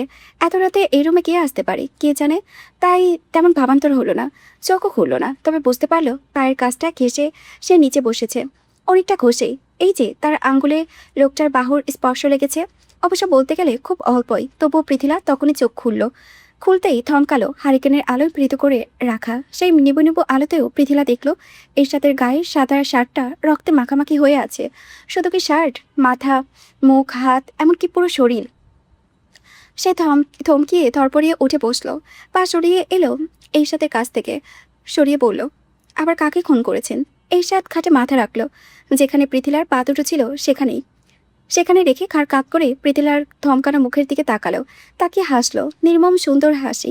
পৃথিলা সেই হাসিটুকু দেখলো অসহায় চোখে। ভয়ঙ্কর মানুষের হাসি সবসময় ভয়ঙ্করই হয়, তারা যতই ভালো মানুষের মুখোশ পড়ুক। তবে এখন যখন হাসবে তখন ভেতরের শয়তানটাও ঠিক উকি দেবে। তবে সেই ভেতরের শয়তানটা কোনো কারণেই সেই লোকের হাসিকে ছুঁতে পারেনি। বরং যখন হাসে তখন এই মানুষটাকে মনে হয় এই যে মিঠা পুকুরে নদীর পানির মতো স্বচ্ছ, যেই পানি দূর থেকে দেখলেও মুগ্ধ হতে হয়, ছুঁয়ে দেখতে ইচ্ছে করে। তবে সেই জানে সেই স্বচ্ছ পানির মতো যত গভীরতা যাবে ততই হারিয়ে যাবে, যেখান থেকে চাইলেই আর ফিরে আসা যায় না। এই সাথে এসেই পৃথিলার ঘুম চড়ানো অসহায় মুখটার দিকে তাকিয়ে বলল, এই তো কিছুক্ষণ, তারপর আপনার মুক্তি, সারা জীবনের জন্য মুক্তি। পৃথিলা কিছুক্ষণ নিশ্চুপি তাকিয়ে রইল, কি হচ্ছে বা হতে পারে বোঝার চেষ্টা করলো। তারপর বলল, কাকে খুন করেছেন? আজিজকে। খুব কি দরকার ছিল? হ্যাঁ, কেন? কিছুর কেনর উত্তর নেই পৃথিলা। এখন আপনার বাবা আসছে আপনাকে নিতে। পৃথিলা যেন আবারও থমকালো, আর থমকানো চোখ দুটোতে এবার পানি টলমল করতে লাগলো। তবে পৃথিলা কাল করিয়ে পড়তে দিল না, সব সময়ের মতো ফিরিয়ে একেবারে শান্ত হয়ে গেল। এরশাদ না চোখ ফিরেছে না ঘাড় সোজা করেছে, তাই তাকিয়ে সবটা দেখলো। দেখতে দেখতে বলল, আপনার বুদ্ধি আমাকে সবসময় মুগ্ধ করে। এই যে লোহার তৈরি খাঁচায় আপনাকে আটকিয়েছিলাম, তবুও মুক্তি হওয়ার রাস্তা ঠিক বের করে ফেলেছেন। যদি না ফেলতেন এরশাদকে থামানোর সাধ্য কারো ছিল না, না আপনার বাবা। আমার কাজের মধ্যে টপকাতো না কোনো গণ্ডগোল হতো। তো এখন বুঝি তার জন্য শাস্তি দেবেন? আপনাকে শাস্তি দেওয়ার ক্ষমতা আমার নেই। তাহলে এখানে কেন? উচিত তো সরে যাওয়া। এরশাদ হাসলো, হেসে ঘাড় সোজা করে বলল, পারলে আমার ছোট চাচাকে ক্ষমা করে দেবেন পৃথিলা। বাবা মানতে বলেছি না, শুধু ক্ষমা। আমার চাচার মতো নিষ্পাপ মানুষ এই পৃথিবীতে কেউ নেই। পৃথিলা উত্তর দিল না, জানালার দিকে তাকালো। মেঘ কেটে গেছে, আকাশে সুন্দর একটা চাঁদ। ওই যে আকাশ, মিঠা পুকুরে গেল সেই দিনের মতো। এরশাদ সোজা হয়ে বসলো, পকেট থেকে সিগারেট বের করে ঠোঁটের ভাঁজে রাখলো, রেখে আগুন জ্বালাতে বলল, শেষবার একটু চেষ্টা করুন, কষ্ট করুন। আমি জানি এই সময়টা আমার জীবনে আর আসবে না, কখনো না। তাই নিজের মতো একটু বসি। পৃথিলা আবারও কিছু বলল না। এরশাদ নিজের মতোই সিগারেটটা টান দিল, ধোয়া ছেড়ে বলল, একদিন আপনি জিজ্ঞেস করেছিলেন না আমি আয়না দেখি কিনা। আমি সত্যিই দেখি না। আমার পুরো রুমে একদিন আয়না নেই। এখনও আয়না তো দূর, কিছুই নেই। এত বড় সারেং বাড়িতে আমি থাকি অন্ধকার একটা রুমে, যেই রুমে আলো আসে না, বিকালের মিষ্টি বাতাস গায়ে লাগে না, চাঁদের জ্যোৎস্না আসে না, জানালা গলিয়ে বৃষ্টির ছাট এসে আঁকিবুকি করে না। কেন করে না আমি জানি, আপনি জানেন। না জানা কিছুই নেই, আপনার বুদ্ধিমতী মানুষ। তবে পৃথিলা, আপনার জন্য আমি প্রথম স্বপ্ন দেখেছি। সেই স্বপ্নে আমার রঙিন একটা ঘর, রঙিন ঘরের জানালা, পর্দা। সেই পর্দা কোমল, মৃদু বাতাসে ছন্দ তোলে, রোদের ঘরে আনাচে কানাচে আঁকিবুকি করে। আর কাঠের কারুকাছে করা আয়না, যে আয়না প্রতিদিন সকালে বিকেলে প্রতিচ্ছবি পড়বে দুটো সাদা কালো মানুষের। একজন পাপের কালো দুনিয়ায় আরেকজন শুদ্ধ পবিত্রতার সাদায় মোড়ানো। আর কিছুই না, বিশ্বাস করুন, আর কিছুই না। আপনার কাছে এরশাদের এতটুকুই চাওয়া ছিল। তবে আমার ভাগ্য আপনি নেই, জানি। হাজার চেষ্টা করলেও ধরে রাখা যায় না। এই যে পারলাম আপনাকে, আমি আমার জীবনে কিছুই পেলাম না পৃথিলা। আফসোস ছিল না কখনো। তবে আপনাকে পাওয়ার আক্ষেপ এই জীবনে তো ভালো মৃত্যুর মুখ পরেও হয়তো শেষ হবে না। বলে এরশাদ উঠল। পৃথিলার মুখের দিকে আর তাকালো না। তাকালো আবারও। ভেতরে শয়তান বলবে, দুনিয়ার জাহান নামে যাক। এই মেয়েটাকে নিয়ে দূরে চলে যায়, অনেক অনেক দূরে, যেখানে কেউ চিনবে না, জানবে না, শুধু পৃথিলা আর সে। তাই সিগারেটের শেষে স্ট্যান্ডটুকু দিল অন্যদিকে তাকিয়ে। যদি একবার একটু ফিরে তাকাতো তাহলে দেখতো পৃথিলা এবার চোখের পানি ফিরায়নি, বরং গাল গড়িয়ে পড়েছে, আর পড়তেই চোখের পলকে মুছেও ফেলেছে। সে স্ট্যান্ডটুকু দিয়ে এরশাদ ফিল্টারটুকু পায়ে পিষতে পিষতে বলল, আসি, ভালো থাকবেন, অনেক অনেক ভালো। মিঠা পুকুরের এই দিনগুলো দুঃস্বপ্ন মনে করে ভুলে যাবেন। বলে এরশাদ আর দাঁড়ালো না, বেরোনোর জন্য দরজার দিকে এগোলো। তখনই পৃথিলা বলল, পালাচ্ছেন? এরশাদ ফিরল না, তবে দাঁড়ালো। দাঁড়িয়ে তার মতোই বলল, না, ইটের ভাটায় যাচ্ছি। আপনার বাবাকে বলবেন মিঠা পুকুর থেকে এরশাদ কখনো পালাই যাবে না, আর না কেউ এখান থেকে তার ইচ্ছের বাইরে নিয়ে যেতে পারবে। তাই বুঝি সেখানেই যাচ্ছেন নিজের জ্বলন্ত চিতায় নিজেকে জ্বালাতে? এরশাদ এবার ফিরে তাকালো, কিছুটা অবাক হয়ে তাকালো। যতই বুদ্ধিমতী থাক, কারো মনোভাব এতটাও সঠিক বোঝার কথা না। পৃথিলা এরশাদের অবাক চোখের দিকে তাকিয়ে আগের মতোই বলল, মাথায় কোনো গন্ডগোল হয়েছে বুঝেছেন এরশাদ? হঠাৎ হঠাৎ করে কেউ ফিসফিস করে কানের কাছে পাশে কিছু বলে। ও যে আলাউদ্দিন ফকিরের মৃত্যুর পরে জ্বর হলো তখন থেকে। এই যে আপনি যখন বেরোনোর জন্য পা বাড়ালেন তখনই কেউ বলল, কিছুতেই যেন আপনাকে এ ঘরে চৌকাট পাড়াতে না দেই। এরশাদ কিছুক্ষণ তাকিয়ে রইল। কোনো কারণে বুকটা ভেঙে আসতে চাইল। পৃথিলা কি সুন্দর তার সমস্যার কথা বলেছে, অথচ এই সমস্যার সৃষ্টি করেছে না সে। না মেয়েটাকে এত মানসিক চাপ দিত, আর না পরিস্থিতি হতো এমন। তাই ঢোক গিলে আস্তে করে বলল, অতিরিক্ত মানসিক চাপ থেকে এমন হচ্ছে। ঢাকায় তো ফিরে যাচ্ছেনই, ভালো দেখে একটা ডাক্তার দেখাবেন, সব ঠিক হয়ে যাবে। হ্যাঁ, ঠিক হয়ে যাবে, আমি জানি। তবে আমি আপনাকে এই চৌকাট পেরোতে দেব না। কেন? এমনি। ওই যে প্রথম দিন আপনার দাদির বিরুদ্ধে দাঁড়িয়ে গেলাম, তারপর আয়নার সাথে হাসপাতালে গেলাম। আমার কাছে সব এমনই এরশাদ, এমনই। এত লাভ লোকসানের হিসাব আমি করি না। এরশাদ বড় একটা শ্বাস ফেলে বলল, আপনাকে একদিন না দেখলে আমার অস্থির লাগো পৃথিলা। জেলে থাকা শাস্তি হওয়া বা ফাঁসি হওয়া, এই সব কি আমি ভয় পাই না? ভয় পাচ্ছি এই শাস্তি হতে হতে আপনাকে দেখার তৃষ্ণায় ছটফট করব। সেই ছটফটকে আমার পুরো জীবন ছটফট করতে করতে গেছে। এই কষ্ট আপনি জানেন না, আমি জানি। সেই কষ্ট দিয়ে যাওয়ার সাহস আমার নেই। তাই এই দয়াটুকু আমার প্রতি করুন পৃথিলা। আপনাকে উপেক্ষা করে আমি বেরিয়ে যাব সেই ক্ষমতাও আমার নেই। পৃথিলা উঠল। ওই যে এরশাদের নানা জুতো জোড়া, সেটা প্রথমবার নিজের পায়ে দিল ইচ্ছেই, দিয়ে এগিয়ে গেল, দাঁড়ালো এরশাদের সামনে। আর চোখের দিকে তাকালো না। প্রথমবার তাকালো পড়ে যাওয়া বাম পাশটার দিকে। এই বাম পাশটার মতোই এরশাদের ভেতরটা ক্ষত বিক্ষত। বুঝলো অনেকটা দেরিতে, তবুও স্বপ্নের মতো গালে হাত রাখলো না। সে পাশটার থেকে চোখ ফিরিয়ে চোখে চোখ রাখে বলল, পাপ সবাই করতে পারে, তবে শাস্তির ভার নিজের কাঁধে নিজ ইচ্ছায় সবাই নিতে পারে না। আমি জানি আপনি পারবেন, আমার জন্য হলেও পারবেন। এই পাপ থেকে মুক্তি আপনি পাবেন কিনা আমি জানি না, তবে প্রায়শ্চিত্ত আমি আপনাকে অবশ্যই করাবো। বলে পৃথিলা এগিয়ে বাহিরে এসে সন্ধ্যার মতো বারান্দায় গিয়ে বসলো। বসতে বসতে বলল, সত্যি বড় ভুল সময়ে আমাদের দেখা হয়ে গেছে। দেবার মতো আমার কিছুই আর অবশিষ্ট নেই এরশাদ। তবে এই যে অকারণে এই মেয়েটার জন্য মরলেন, তাই কথা দিলাম এই ভারের ওজন আপনি যতদিন ঘাড়ে রাখতে পারবেন ততদিন পৃথিলা আপনার ওই ছটফটের কষ্টের ভিতরে আর যেতে দেবে না। এই বাকি জীবনটা আমি আপনার নামে দিয়ে দিলাম। এরশাদ আজ হাসলো না, তবে পৃথিলা যদি ফিরে থাকাতো তাহলে ঠিক দেখতো সেই স্বপ্নের মতো এরশাদের চোখ দুটো খুশিতে ঝিলমিল করেছে। সে করার মাঝে টলমলালো পানি। সেই পানি নিয়েই এরশাদ এগিয়ে তাকালো পৃথিলার দিকে। বসলো পৃথিলার পাশে। ও যে আকাশের ঝিলমিল করা চাঁদ, সেই চাঁদের দিকে তাকালো। এরশাদের আর কিছু চাওয়ার আছে না? নেই। তার এই জীবনে আর কিছু চাওয়ার নেই। এরশাদ আটকালো না। ফজরের আজানের কাছাকাছি সময়। ফজরে জাফরের অবস্থা খারাপ। এত রাতে ভ্যান পাওয়ার কথা না। শাহবাজ এখনো ফিরেনি। ইমরান দিশে না পেয়ে অফিসারকে ধরল। অফিসার অবশ্য নিষেধ করলো না, তাই পুলিশের জিপে করে সদর হাসপাতালে নিতে নিতে কিছুটা দেরি হয়ে গেল। পৃথিলা সাবেতের সামনে শক্ত হয়ে চুপচাপ দাঁড়িয়ে রইল। এগিয়ে গিয়ে বুকে ঝাঁপিয়ে পড়ার মতো সাহস তার হলো না, তবে সাবেত এগিয়ে এলো। এসে জড়িয়ে ধরল। দৌড়তে পৃথিলা ফুপিয়ে উঠল। সাবেত মাথায় হাত বুলিয়ে বলল, কাঁদছো কেন? বোকা মেয়ে, ভুল যদি তুমি করে থাকো, ভুল আমাদেরও ছিল। সন্তান হাজার ভুল করলেও সন্তানের হাত ছেড়ে দিতে হয় না। তবে আমরা ছেড়ে দিয়েছিলাম, আর দিয়েছিলাম বলেই সব হারিয়ে আমাদের দরজায় টোকা দেওয়ার সাহস তোমার হয়নি। এটা আমাদের ব্যর্থতা। এই ব্যর্থতার গ্লানিতে তোমার মা বিছানায় পড়ে গেছে। আর আমাদের এই গ্লানি মুছে ফেলতে যাবে না বাবার সাথে? পৃথিলা বাবার বুকে মাথা রেখে মাথা নাড়ল। সাবেত পরম স্নেহে পৃথিলার মাথায় চুমু খেলো। খেয়ে পুলিশের জিপে বসা এরশাদের দিকে তাকালো। তাকাতেই চোখে চোখ পড়ল।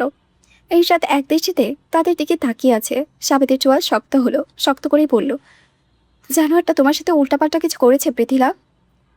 পৃথিলা ধমকালো, তবে চোখ তুলে তাকালো না। বাবার বুকে মাথা রেখে বলল, মানুষ কখনো জানোয়ার হয় না বাবা, আমরা তাদের বানিয়ে ফেলি। তুমি এই কাজটা করো না বাবা, তার যতটুকু প্রাপ্য ততটুকুই শাস্তি দাও। তুমি আবারও কোনো ভুল করছো না তো মা? করলে আবার হাত ছেড়ে দেবে? না, এবার ছাড়বো না। তাহলে নিশ্চিন্তে থাকো, তোমার মেয়ে আর কোনো ভুল করবে না। ফরহাদ আর শাহবাজ এত করে থানায় পৌঁছিয়েছে। ততক্ষণে জানা কথা যা হওয়ার হয়ে গেছে। অফিসার কেউ ছিল না, কনস্টেবলরা কেউ এরশাদের কাছে এগোনোর সাহস পায়নি। সে বেরিয়ে গেছে নিজের মতো। তার কিছুক্ষণ পরে শাহবাজ আর ফরহাদ পৌঁছিয়েছে। আজিজের অবস্থা শাহবাজের কোনো ভাবান্তর হয়নি। তবে ফরহাদ স্তব্ধ হয়ে বাবার বিভৎস ক্ষতবিক্ষত লাশের দিকে তাকিয়ে রইল। ফরহাদ আর শাহবাজের বনিবনা কখনোই নেই, আজও হলো না। তবে শাহবাজ আজিজের লাশের দিকে তাকিয়ে বলল, আমার ভাইয়ের দিকে আঙুল তোলা অনেক সহজ। সে ভয়ঙ্কর, সে খুনি, সে খারাপ, সে অসহায় মানুষদের খুন করেছে। তবে নিচে যখন এই জায়গায় দাঁড়ানো হয় তখন বোঝা যায় কেমন লাগে। এই যে সেই দৃশ্যটুকু দেখছিস, এই দৃশ্যটুকু আমার ভাইও দেখেছে বহু আগে, যখন স্বপ্ন পূরণের সময় ছিল তখন। তবুও তোর পাশে মা আছে, ভাই আছে, বুকে সান্ত্বনা হিসেবে বাপের পাপের পাহাড় আছে। আমার ভাইয়ের কি ছিল? কিছুই না। আমার বাপ মা মরেছে বিনা দোষে। জয়তন আবার আর পাপ করেছে, শাস্তিটুকু যদি তোর বাপ তার মধ্যেই রাখতো, তাহলে না আমার ভাইয়ের জীবনে এই কাল আসতো, না আজ তোর জীবনে আসতো। এখন দেখি আমার ভাই তো খারাপই। তুই নিশ্চয়ই ভালো। এই দৃশ্যটুকু বলে দুটো টিকিট কাটতে পারিস কিনা? শাহবাজ পেরিয়ে এলো। তাদের লোক জাফরের ব্যাপারে পড়ল। বলতে সদর হাসপাতালের দিকে ছুটে গেল। বুড়ো সারেংবাড়ির দায়িত্ব যে এখন তার ঘাড়ে, কি করবে, কোন দিকে যাবে দিশে পায় না। সকাল হতে আজিজের মৃত্যুর খবর পুরো গ্রামে ছড়িয়ে পড়লো এরশাদের খবর, জয়তনারার খবর, সারেংবাড়ির খবর, তাদের প্রিয় মহাজনের খবর। সেই খবরেই গ্রামের মানুষ থমকালো। সেই থমকানোর মাঝে ঘি ঢাললো চেয়ারম্যান। তার পাপের তো আর কোনো প্রমাণ নেই, মহাজন শেষ, সারেংবাড়ির রক্ষা কবচ শেষ, ইটের ভাটা সহ আশেপাশের জায়গা জমি সব তাই ঘি মশলা মাখিয়ে গ্রামের মানুষদের ফুসটাতে লাগলো। এত মানুষ খুন, এত অত্যাচার করে এমনি বেঁচে যাবে? গ্রামের মানুষ অনায়াসে ফুসলো। সাথে সাথে মানুষ তারা। তাই তাদের মাথায় একটা জিনিসই ঢুকলো, আজ এদের ছেড়ে দিলে আবার মাথা চারা দিয়ে উঠবে না, সেই গ্যারান্টি কি? তাছাড়া আজ এমনি ছেড়ে দিলে আবার এই বাড়ি না হলেও অন্য কেউ উঠবে, গ্রামের গরিব মানুষদের উপরে অত্যাচার করবে। তাই তাদের এমনি ছেড়ে দেওয়া যাবে না, শাস্তি দেবে। এমন এক শাস্তি যেন যুগ যুগ ধরে সবাই মনে রাখে। আর হলো তাই। মাশাল জ্বালিয়ে সবাই সারেংবাড়ির দিকে এগোলো। সবাইকে জ্বালিয়ে মেরেছে, তাদেরও মারবে। সেই এগোনোর খবর হাসপাতাল থেকে শাহবাজ চলল। শুনে তার কলিজা খাবলে উঠল।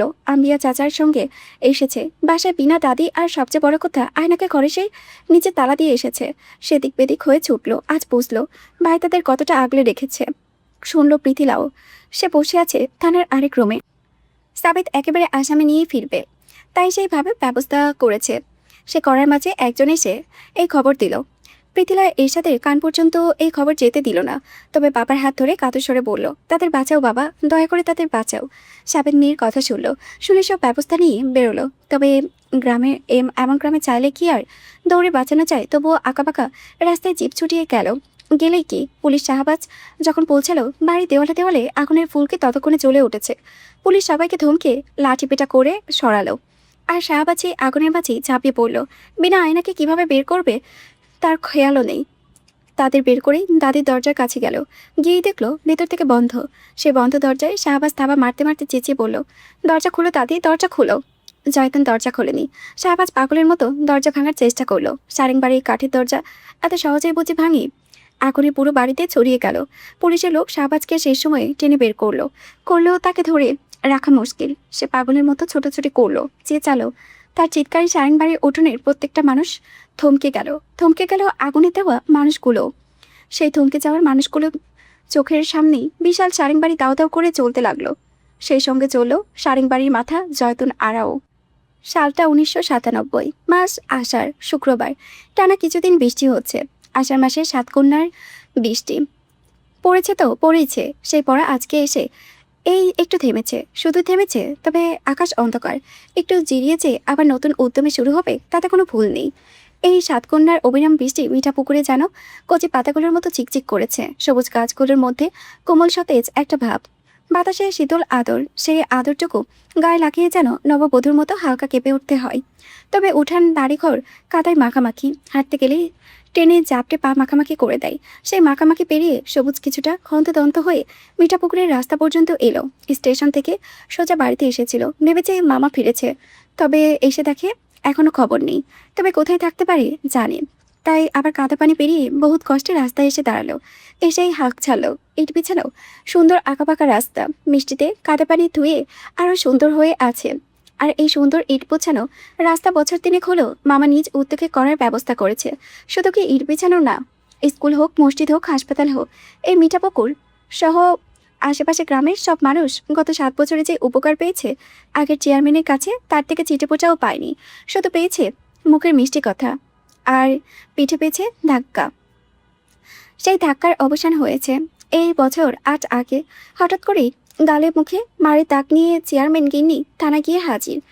গিয়ে তিনি স্বামীর নামে নারী নির্যাতনে মামলা করলেন। সঙ্গে এও জবানবন্দি দিলেন তাদের গ্রামে যত ডাকাতি অপকর্ম হয়েছে সবকিছুর পেছনে চেয়ারম্যানের হাত ছিল। সারেংবাড়িতে যেটা হয়েছিল আজিজের সঙ্গে সেও ছিল। আর আয়নার বাবা মা কথাও বললেন, আরও বললেন তার কথা বিশ্বাস না হলে তাদের বাড়ির চৌচালা ঘরের পেছনে ঘুরে দেখতে পারেন। তখন সবেমাত্র নতুন এক অফিসার এসেছে, আগের 2 জন বদলি হয়েছে। তাই নতুন অফিসার আগামাতা কিছুই বুঝলেও না বুঝলেও সাথে সাথে ব্যবস্থা নিলেন। চেয়ারম্যান গিনি মিথ্যা বলেননি, প্রমাণ হাতে নাতেই পেল। তবে চেয়ারম্যান পালালো। তারপরেই তো মিঠাপুকুরে নতুন চেয়ারম্যান এলো। সে চেয়ারম্যানের নাম ফরহাদ, আব্দুল ফরহাদ, যিনি সম্পর্কে তার দুঃসম্পর্কের মামা। এই মামায় বিপুল ভোটে চেয়ারম্যান প্রার্থী হিসেবে জয়ী হলো। শুধু কি সেবার, এই যে এবারে নির্বাচনেও তো হলো। পরপর 2 বছরের চেয়ারম্যান, তাও আবার বিপুল ভোটে। অবশ্য এক হিসাবে বলতে গেলে তাকে টক্কর দেওয়ার মতো তার যোগ্য প্রার্থী কই। তবে সবাই ভেবেছিল চেয়ারম্যানের ছেড়ে দাঁড়াবে। বাপের তো ছিল ডান হাত, তবে তাদের বাড়ি থেকে কেউই আর এগোয়নি। তখনও না, এখনও না। আশ্চর্যের ঘটনায় বটে। আরও আশ্চর্যের ঘটনা ঘটল তারও কিছুদিন পরে। মামা যখন নতুন চেয়ারম্যান, সিলেটের এক গ্রাম থেকে আগের চেয়ারম্যান আটক হলো। কিভাবে হলো, খোঁজ কিভাবে পেল কে জানে।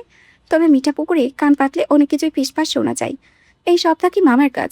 চেয়ারম্যান ধরিয়ে পথের কাটা সরিয়েছে, তবে সামনে বলার সাহস কারোরই নেই। মহাজন যেমনই ছিলেন, গ্রামের মানুষের সাথে তার শত্রুতা ছিল না। সবসময়ের কথা বলতেন মিষ্টি সুরে, মানুষের সাথে আচরণ ছিল বন্ধুসুলভ। তবে তার ছাওয়াল, তার সামনে কথা বলতেও গ্রামের মানুষের 10 বার ভাবে না। সে অত্যাচারী না, বরং নিজের পকেটে টাকা ঢেলে মানুষের উপকার করে।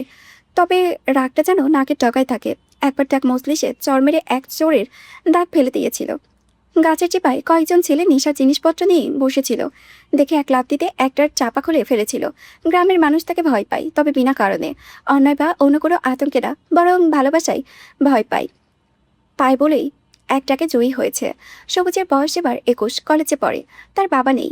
নানি মানে ফরহাদ মামার মা কলপারে পা পিছলে পড়লো তো পড়লোই, সেই পড়ায় কুপকাত। মামাদের বাড়িতে অসংখ্য মানুষের সংখ্যা নেই বললেই চলে। মামার নানি আর মামা থাকে শহরে। বছরে একবার কি 2 বার ছেলে পেলে নিয়ে আসে। আগে অনেক কাজের লোক থাকলেও এখন কোনো রকমে একটা না, টাকা পয়সার সমস্যা না, মামা মানুষজন দেখতে পারে না। তার সব কাজে আড়তে। বাড়ি একেবারে শ্মশান। এই শ্মশানও কাচিত হলো নানির কুপকাত। তখন মামা তাকে সহ মাকে নিয়ে এলেন। মা সামনে নিলেন বাড়ি, আর সে পড়ালেখার পাশাপাশি লেগে গেল মামার সাথে। আবার গুড়ি গুড়ি বৃষ্টি হচ্ছে। সবুজ এবার দৌড় দিল। তার গন্তব্য মিঠাপুকুরের কবরস্থান। নানি মারা গেছেন 2 মাস হলো। প্রতিদিন শহরে নামাজ পড়ে বাবা মায়ের কবর জিয়ারতে যান। আজও যে গিয়েছে তাতে ভুল নেই। তাই দৌড়ে যেতে যেতে একটু থামলো। থেমেছে জুয়ের বাড়ির সামনে। গেটটা আজকে খোলা, তাই একটু উকিচুকি মারল। তবে পুরো বাড়ি শুনশান। ভর দুপুর। খেয়ে দিয়ে মিচকা শয়তানেই মনে হয় আরামসে ঘুমোচ্ছে। তাই চলে যেতে যেতে একবার সাইডে তাকালো। মেঘের খোলা খোলা গোম চড়ানো, অন্ধকারে ভাঙাচোরা পুরা ধ্বংসস্তূপে এই বিশাল বাড়িটা। কেমন যেন মাথা উঁচু করে দাঁড়িয়ে আছে। অবশ্য ভাঙাচোরা পোড়া ইটের দেওয়াল ছাড়া আর কিছুই নেই। তার মধ্যে কাজ গোছালি, লতাপালায় পুরো মাখিয়ে আছে।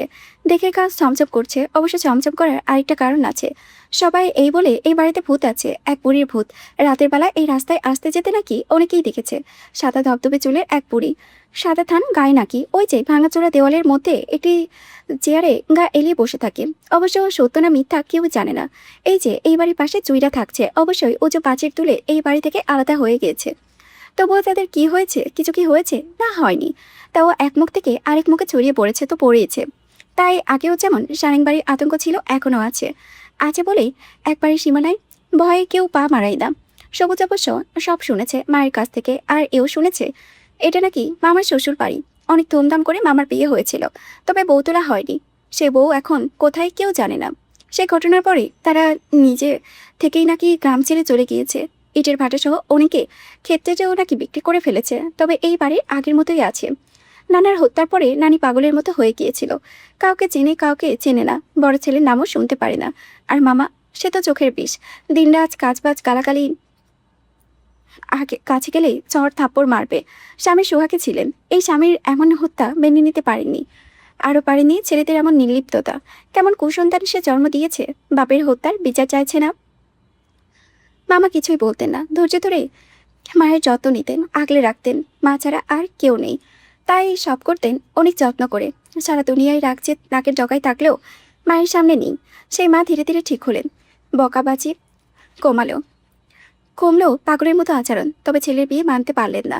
তাই হাত মাথা নিয়ে বললেন, তোর বাপের খুনির বোন রে যদি খুঁজতে চাস, সংসার করিস, আমার মরা মুখ দেখবি। মামা আর কাউকে খোঁজার চেষ্টা করেনি। তবে তাকে দ্বিতীয় বিয়ের জন্য নানি রাজি করাতেও পারেনি। তবে নানি যখন কলপারে পড়ে বিছানায় পড়লেন, তখন তিনি পুরোপুরি বদলে গেলেন। ফিরে এলেন এই গ্রামের মানুষের স্মৃতিসোধা ফাতিমা। সে মানুষের বিপদে আপদে কখনো খালি হাতে ফিরিয়ে দেয়নি। আর ফিরেই তিনি ছেলের হাত ধরে বললেন, তোর বাবা তোকে লাশ বানিয়েছে, আর আমি সেই লাশ জাহান্নামের আগুনে ভাজা ভাজা করছি। মাফ করে দিস বাপজান। আমার কসম, আমি ফিরিয়ে নিলাম। যা, এবার নিজের মতো বাঁচ। মামার কোনো ভাবান্তর হয়নি, কাউকে আর খোঁজার চেষ্টাও করেনি। ততদিনে যে অনেকটা দেরি হয়ে গেছে। নানি বোঝেনি, তবে সবুজ জানে। আর এও জানে, ওই যে বাড়ির বসার ঘরের সাদা কালো টিভি, সেটা মামা শহর থেকে 2 বছর আগে নিয়ে এসেছে। খুব কষ্ট করে অ্যান্টিনা লাগিয়েছে। সেটা কাটাই গড়ি তার আটটা ঘরে গেলেই মামা সব কাজ পেলে এই টিভির সামনে বসে। কোনো খবর শুনলে বলে মনেও হয় না। ব্যাস একধানে তাকিয়ে থাকে। সেখানে পরিপাটি গোছানো শাড়িতে, চোখে টানা কাজল, মাথায় বড় একটা খোপা নিয়ে মায়াবী চোখে চেহারায় একটি মেয়ে সুন্দর হেসে মার্জিতভাবে বলে, শুভরাত্রি, আমি সুলতানা পিনা। আপনাদের সঙ্গে আজকের প্রধান সংবাদগুলো নিয়ে উপস্থিত হয়েছে। প্রথমে বলছি দেশের শীর্ষ সংবাদগুলোর শিরোনাম। মেয়েটিকে সবুজ জানে, না জানার কিছুই নেই। মামার রুমের ফ্রেমে বাঁধানো হলুদ শাড়ি, খাঁচা ফুলের গহনার গায়ে টলমল চোখের সেই বধূর ছবি আছে। আর সেই মেয়েটি, এই মেয়ে যে কিনা তার প্রিয় মামার তুলে না আনা বউ। ফরাদ কবরস্থান থেকে বের হয়ে দেখলো সবুজ হন্ততন্ত হয়ে এগিয়ে এসেছে। কয়েকদিন টানা বৃষ্টি, গরম দিন বললেই চলে। তবুও সে ঘেমে নিয়ে একাকার। ফরাদ বিরক্তিতে কপাল চুল মুখ কুঁচকে গেল। না, নেই ঘেমে একাকার হয়ে আসার জন্য না, কুচকে যাওয়ার কারণ। নামাজের পরে ইমরান এই ছেলে নামে নালিশ দাঁড়িয়েছে। যে স্কুলে যায়, এই ফাদার নাকি পেছনে পেছনে যায়। না, বিরক্তি করে না, তবু বিরক্ত করার আগেই জানিয়ে রাখলো। তাছাড়া গ্রামের মানুষ দেখলে ভাববে কি। তাই কাছে আসতেই গাল বরাবর দিল একটা চর। সবুজ হতভম্ব হয়ে গালে হাত রাখলো, রেখে বলল, যাক বাবা, কোলাপটা কি? জুয়ের পেছনে কি? সবুজের কাজে খাবড়ে ধরলো। এই মিথকে সন্তান তো আবার বাবার নাকি ঠিক ঠিক লাগিয়ে দিয়েছে, অথচ কিছুই করেনি। একটু ভালো লাগে তাই পেছনে পেছনে যাই। সে গালে হাত নামিয়ে মাথা নিচু করলো। ফরহাদ দেখে এগোতে এগোতে পড়লো, লেখাপড়া শেষ করে নিজের পায়ে তারা, তারপর যা করার আমি করব। সেই পর্যন্ত আর কোনো কাহিনী যেন কানে না আসে। সবুজ মাথা নিচু করেই ঠোঁট টিপে হাসলো। হেসেই মামার পেছনে পেছনে যেতেই ফরহাদ বলল, এমন হন্তদন্ত হয়ে এসেছিলে কেন? সবুজ মনে পড়ার মতো চমকে উঠল। আরে বাপ, এক চড়ে মাথা থেকে সব বের হয়ে গেছে। পকেট থেকে তাড়াতাড়ি কিছু বের করে বলল, নাও। কি বলে ফরহাদ কিছুটা ফিরে তাকালো। 2টো ট্রেনের টিকিট। সে ভ্রু কুচকে বলল, টিকিট দিয়ে আমি কি করব? আমি কি জানি? বলে হাত ধরে দিল। দিয়ে যেমন এসেছিল তেমনই হন্তদন্ত হয়ে সামনে এগিয়ে গেল। ফরহাদের কুচকানো মুখ আরও কুচকালো, তবে আগামাথায় এলো না। তাই বিরক্তি নিয়ে টিকিট 2টো ছিঁড়ে ফেললো। তখনই থমকালো। থমকে বিস্ময় দিয়ে টিকিট দুটোর দিকে তাকালো। সবুজ অনেকটা দূরে চলে গেছে। সেখান থেকে চেঁচিয়ে বলল, খাম্বার মতো দাঁড়িয়ে থাকবে, তাড়াতাড়ি স্টেশনে যাও। ট্রেন কিন্তু মিঠাপুকুরের স্টেশনে বেশিক্ষণ থাকে না। ফরহাদ টিকিট দুটো হাতের মুঠো করে কিছুক্ষণ দাঁড়িয়ে রইল। তার ভেতরেটা কাঁপছে। সে কম্পন নেই। যখন স্টেশনে পৌঁছালো, ট্রেন চলে গেছে, যাওয়ারই কথা। এই স্টেশনের ট্রেন বেশিক্ষণ দাঁড়ায় না মিঠাপুকুর ইট বিছানো রাস্তায়। তখন 3 চাকার টুংটুং রিক্সা চললেও এখন মেঘরোদ্দুরের দিনে দেখা পাওয়ার কথা না। তাই আগে বাড়ি গেল। সেখানে ওখানে দৌড়ানোর জন্য মোটরসাইকেলে কিনেছে সে, সেইটা নিয়ে ধোঁয়া উড়িয়ে শব্দ তুলে উড়ে এলো। আসলেও আস্তে আস্তে দেরি হয়ে গেছে। পুরো স্টেশন ফাঁকা। 2-1 ছাড়া কাউকে চোখে পড়লো না। ফরহাদ বড় একটা শ্বাস ফেলে ফিরে যাওয়ার জন্য ঘুরতে, ওই যে প্রতিদিন রাতে সাদা কালো টিভির পর্দায় যে কণ্ঠটা শোনার জন্য বসে, সেই মিষ্টি কণ্ঠে বলল, চা খাবেন ফরহাদ ভাই? ওহ! ফরহাদ পেছনে ফিরে তাকালো। ভেতরে কোনার সাইডে ছোট্ট চায়ের দোকানের কাঠের বেঞ্চিতে জলছাপার ফিরোজা রঙের শাড়িতে একটা মায়াবী মেয়ে বসে আছে। চুলগুলো পিটময় ছড়া, হাতে চায়ের ছোট্ট কাচের গ্লাস। গরম চা ফু দিয়ে খাওয়ার চেষ্টা করছে। ফরহাদ এক দৃষ্টিতে কিছুক্ষণ তাকিয়ে রইল। তারপর ধীরে ধীরে এগিয়ে গেল। চিকন ঠোঁট, কাঠের বেঞ্চ। বিনা স্বাভাবিকভাবেই চেপে বসলো। বসুন। নাকি চেয়ারম্যান বাড়ির মানুষ আবার এই ছোট দোকানে বসে না? ফরহাদ বসলো। বসতে হালকা মিষ্টি একটা সুবাস নাকে লাগলো। মিঠাপুকুরে বিনার কোনো ছায়া এই মেয়ের মাঝে নেই। এই বিনা এখন প্রাপ্তবয়স্ক মেয়ে, উচ্চশিক্ষিত, ভালো নামকরা চাকরি করে। এই যে সিনেমার নায়িকাদের মতো কানে পাথরের তুলগুলো কি সুন্দর ঝিলমিল করেছে। ঠোঁটে হালকা রঙের ছোঁয়া, চোখে গাঢ় টানা কাজল। ফরহাদ বসেই বলল, চেয়ারম্যান কোথায় বসে না বসে সেটা নিয়ে তোর মাথা ব্যথা কি? ডেকেছিস তো ফরহাদ ভাইকে? একদম ঠিক। তাহলে অযথা বলি কেন? আপনার সাথে সব কথার কারণ থাকতে হবে বুঝি? হ্যাঁ, কারণ ছাড়া কথা হয় মানুষের কাছে, মানুষের মাঝে? বন্ধুর ভাইয়ের বন্ধু, চাচার ভাতিজা, স্কুলের বাসার শিক্ষক, আর কত কাছের মানুষ হতে চান। যেটা বলিসনি সেটা কি বলিনি? তুই ভালো জানিস। আমি তো জানি না। না জানলে নেই। মিনা হেসে বলল, একটুও বদলাও নেই। বয়স বাড়ে মানুষ বদলায়। আপনি তো দেখি সেই আগের অবস্থানে আছেন। ভাগ্যিস হাতে কিছু, কাছে কিছু নেই। ঠিক মাথার মধ্যে কয়েকটা ফেলতেন। এত ঢং আমার আসে না। আচ্ছা, তাহলে বিয়ে করেননি কেন? কোথায় করলাম না? ঢাকঢোল পিটিয়ে পুরো গ্রামের মানুষ খাওয়ালাম। সেটাকে বিয়ে বলে? আমি তো বলি। তাহলে খোঁজ আনা সত্ত্বেও আনতে জাননি কেন? কোথায় খোঁজ জানলাম? টিভি নেই? আছে। তাহলে সেটা তো অনেক পরে। তবুও এই টিভির মেয়েকে আনতে যাওয়ার সাহস হয়নি। আপনারও সাহসের অভাব? আগে হয়নি, তবে সদরে একদিন টিভিতে এক মেয়েকে দেখলাম। দেখার পর বুঝলাম এই মেয়ের দিকে এখন হাত বাড়ানো গেলে দুঃসাহস হয়ে যাবে। গিয়ে তো দেখতেন। আমার তো যাওয়ার কথা ছিল না, ছিল তো তার আসার। টিকিট কেটেছিলেন? মনে মনে দিন 1000বার কাটি। তুই এসে খোঁজ নিসনি। এমনভাবে হারিয়েছিস যেন আমি খুঁজেও না পাই। তখন সময় ঠিক ছিল না। না আপনার জন্য, না আমার। জানি। পীড়া আর কিছুই বলল না। বাকি চাটুকু নিশ্চুপে শেষ করলো। ফরহাদ অপলক তাকিয়ে দেখল। তার দেখার মাঝেই কাপ রেখে বিনা উঠে দাঁড়ালো। দাঁড়িয়ে বলল, আগে বলে রাখলাম, রেতে বেড়ে খাওয়া বউ আমি হতে পারবো না, চাকরিও ছাড়বো না। বিনার পাশে তার সুটকেস। ফরহাদ হাতে তুলে নিতে নিতে বলল, ফরহাদের বউ হলে চলবে, একদম মেজাজ টেজাজ চলবে না। ফরহাদ হাসলো, হেসে বলল, এটা গ্যারান্টি দিতে পারছি না, তবে বড় তো কম হোসনি, আদরের সামনে নিবি। বিনা অবাক হয়ে পড়ল, বাবারে, বইডাকালে ভীমরতি? বউ যদি বইডাকালে আসে, ভীমরতি তো বইডাকালে দেখাতে হবে নাকি? মিনা মুখ বাঁকালো, তবে এবারেও কিছু বলল না। ফরহাদ এক ভ্যান থেকে ডেকে সুটকেসটা তুলে দিল, দিয়ে মোটরসাইকেলের কাছে যেতে যেতে বলল, বাড়ির সবাই ঠিক আছে? মিনা বড় একটা শ্বাস ফেলল। ভাইয়ের যাবজ্জীবন কারাদণ্ড হয়েছে। থানার ভেতরে হত্যাকাণ্ড, ফাঁসির রায়ই হতো। তবে ফরহাদ ভাইয়ের পক্ষে কেউ হাজির হয়নি। ভাই সব দোষ নিজে স্বীকার করেছে। অপরাধের পরিস্থিতি, আগের বয়স, মানসিক অবস্থা সব বিবেচনায় আদালত মৃত্যুদণ্ড না দিয়ে যাবজ্জীবন দিয়েছে। অবশ্য এখানেই টাকার খেলাও আছে। ছোট ভাই নিশ্চয় তার ভাইকে এত সহজেই ফাঁসি দেবে না। আরও কিছু করতে পারত, তবে এখানে প্রীতিলার আপার বাবা আছে, তিনি কোনো বাড়াবাড়ি করেননি। অবশ্য সব প্রীতিলা আপার জন্যই হয়েছে, তবে আপোষও করেননি। ফরহাদ বিনার মলিন মুখটা দেখল। এরশাদের কথা সেও জানে, তবে কখনো আর মুখোমুখি হয়নি। সব দেওয়াল চাইলেই ভাঙা যায় না। তাই বাইকে উঠতে উঠতে বলল, শাহবাজ, আয়নামতি, ছোট চাচা ভালো আছে? বিনা এবার হাসলো, হেসে নিজেও বাইকে বসে পড়ল। কাঁধে হাত রাখবো নাকি আবার রাখলে ঢাকা টাকা দিয়ে রাস্তায় ফেলবেন? ফরহাদ উত্তর দিল না। স্টার্ট দিলে এক টান দিল। বিনা হুমড়ি খেয়ে ফরহাদের গায়ের উপরে পড়ল, আর পড়তেই কাজ চেপে ধরল, ধরে পড়ল। ভালো হলেন না? সবার ভালো হতে নেই। চেয়ারম্যান চাচার কাণ্ডে আপনার হাত ছিল? ফরহাদ এবার উত্তর দিল না। তখন সবকিছু এমন এলোমেলো ছিল, ফরহাদেরও তখন হুঁশ জ্ঞান নেই। একদিকে বাবার মৃত্যু, আরেকদিকে মায়ের পাগলামি, তাছাড়া পৃথিলাও বাড়তি ঝামেলাও তখন আর চায়নি। ধীরে ধীরে সব স্বাভাবিক হলো। অবশ্য হতে হতে বছর 2 চলে গেল। তারপরে একদিন পৃথিলার চিঠি এলো। সেই চিঠিতেই তাকে সব বলেছিল। তাই শাস্তি তো একটা হতোই। ফরহাদ উত্তর দিল না দিল মোটরসাইকেলে আরো জোরে টান দিল। মিনা না পেরে পেছন থেকেই জড়িয়ে ধরল। আর ফরহাদ অনেকদিন পরে একটা মুচকি হাসলো। জাফরের মাত্রই চোখটা লেগে এসেছিল। তখনই বিকট শব্দ হলো। বয়স হয়েছে, খেয়ে দিয়ে একটু গা ছেড়ে বসলেই চোখ লেগে যায়। তাই শব্দ কানে যেতেই ধরফড়িয়ে উঠল।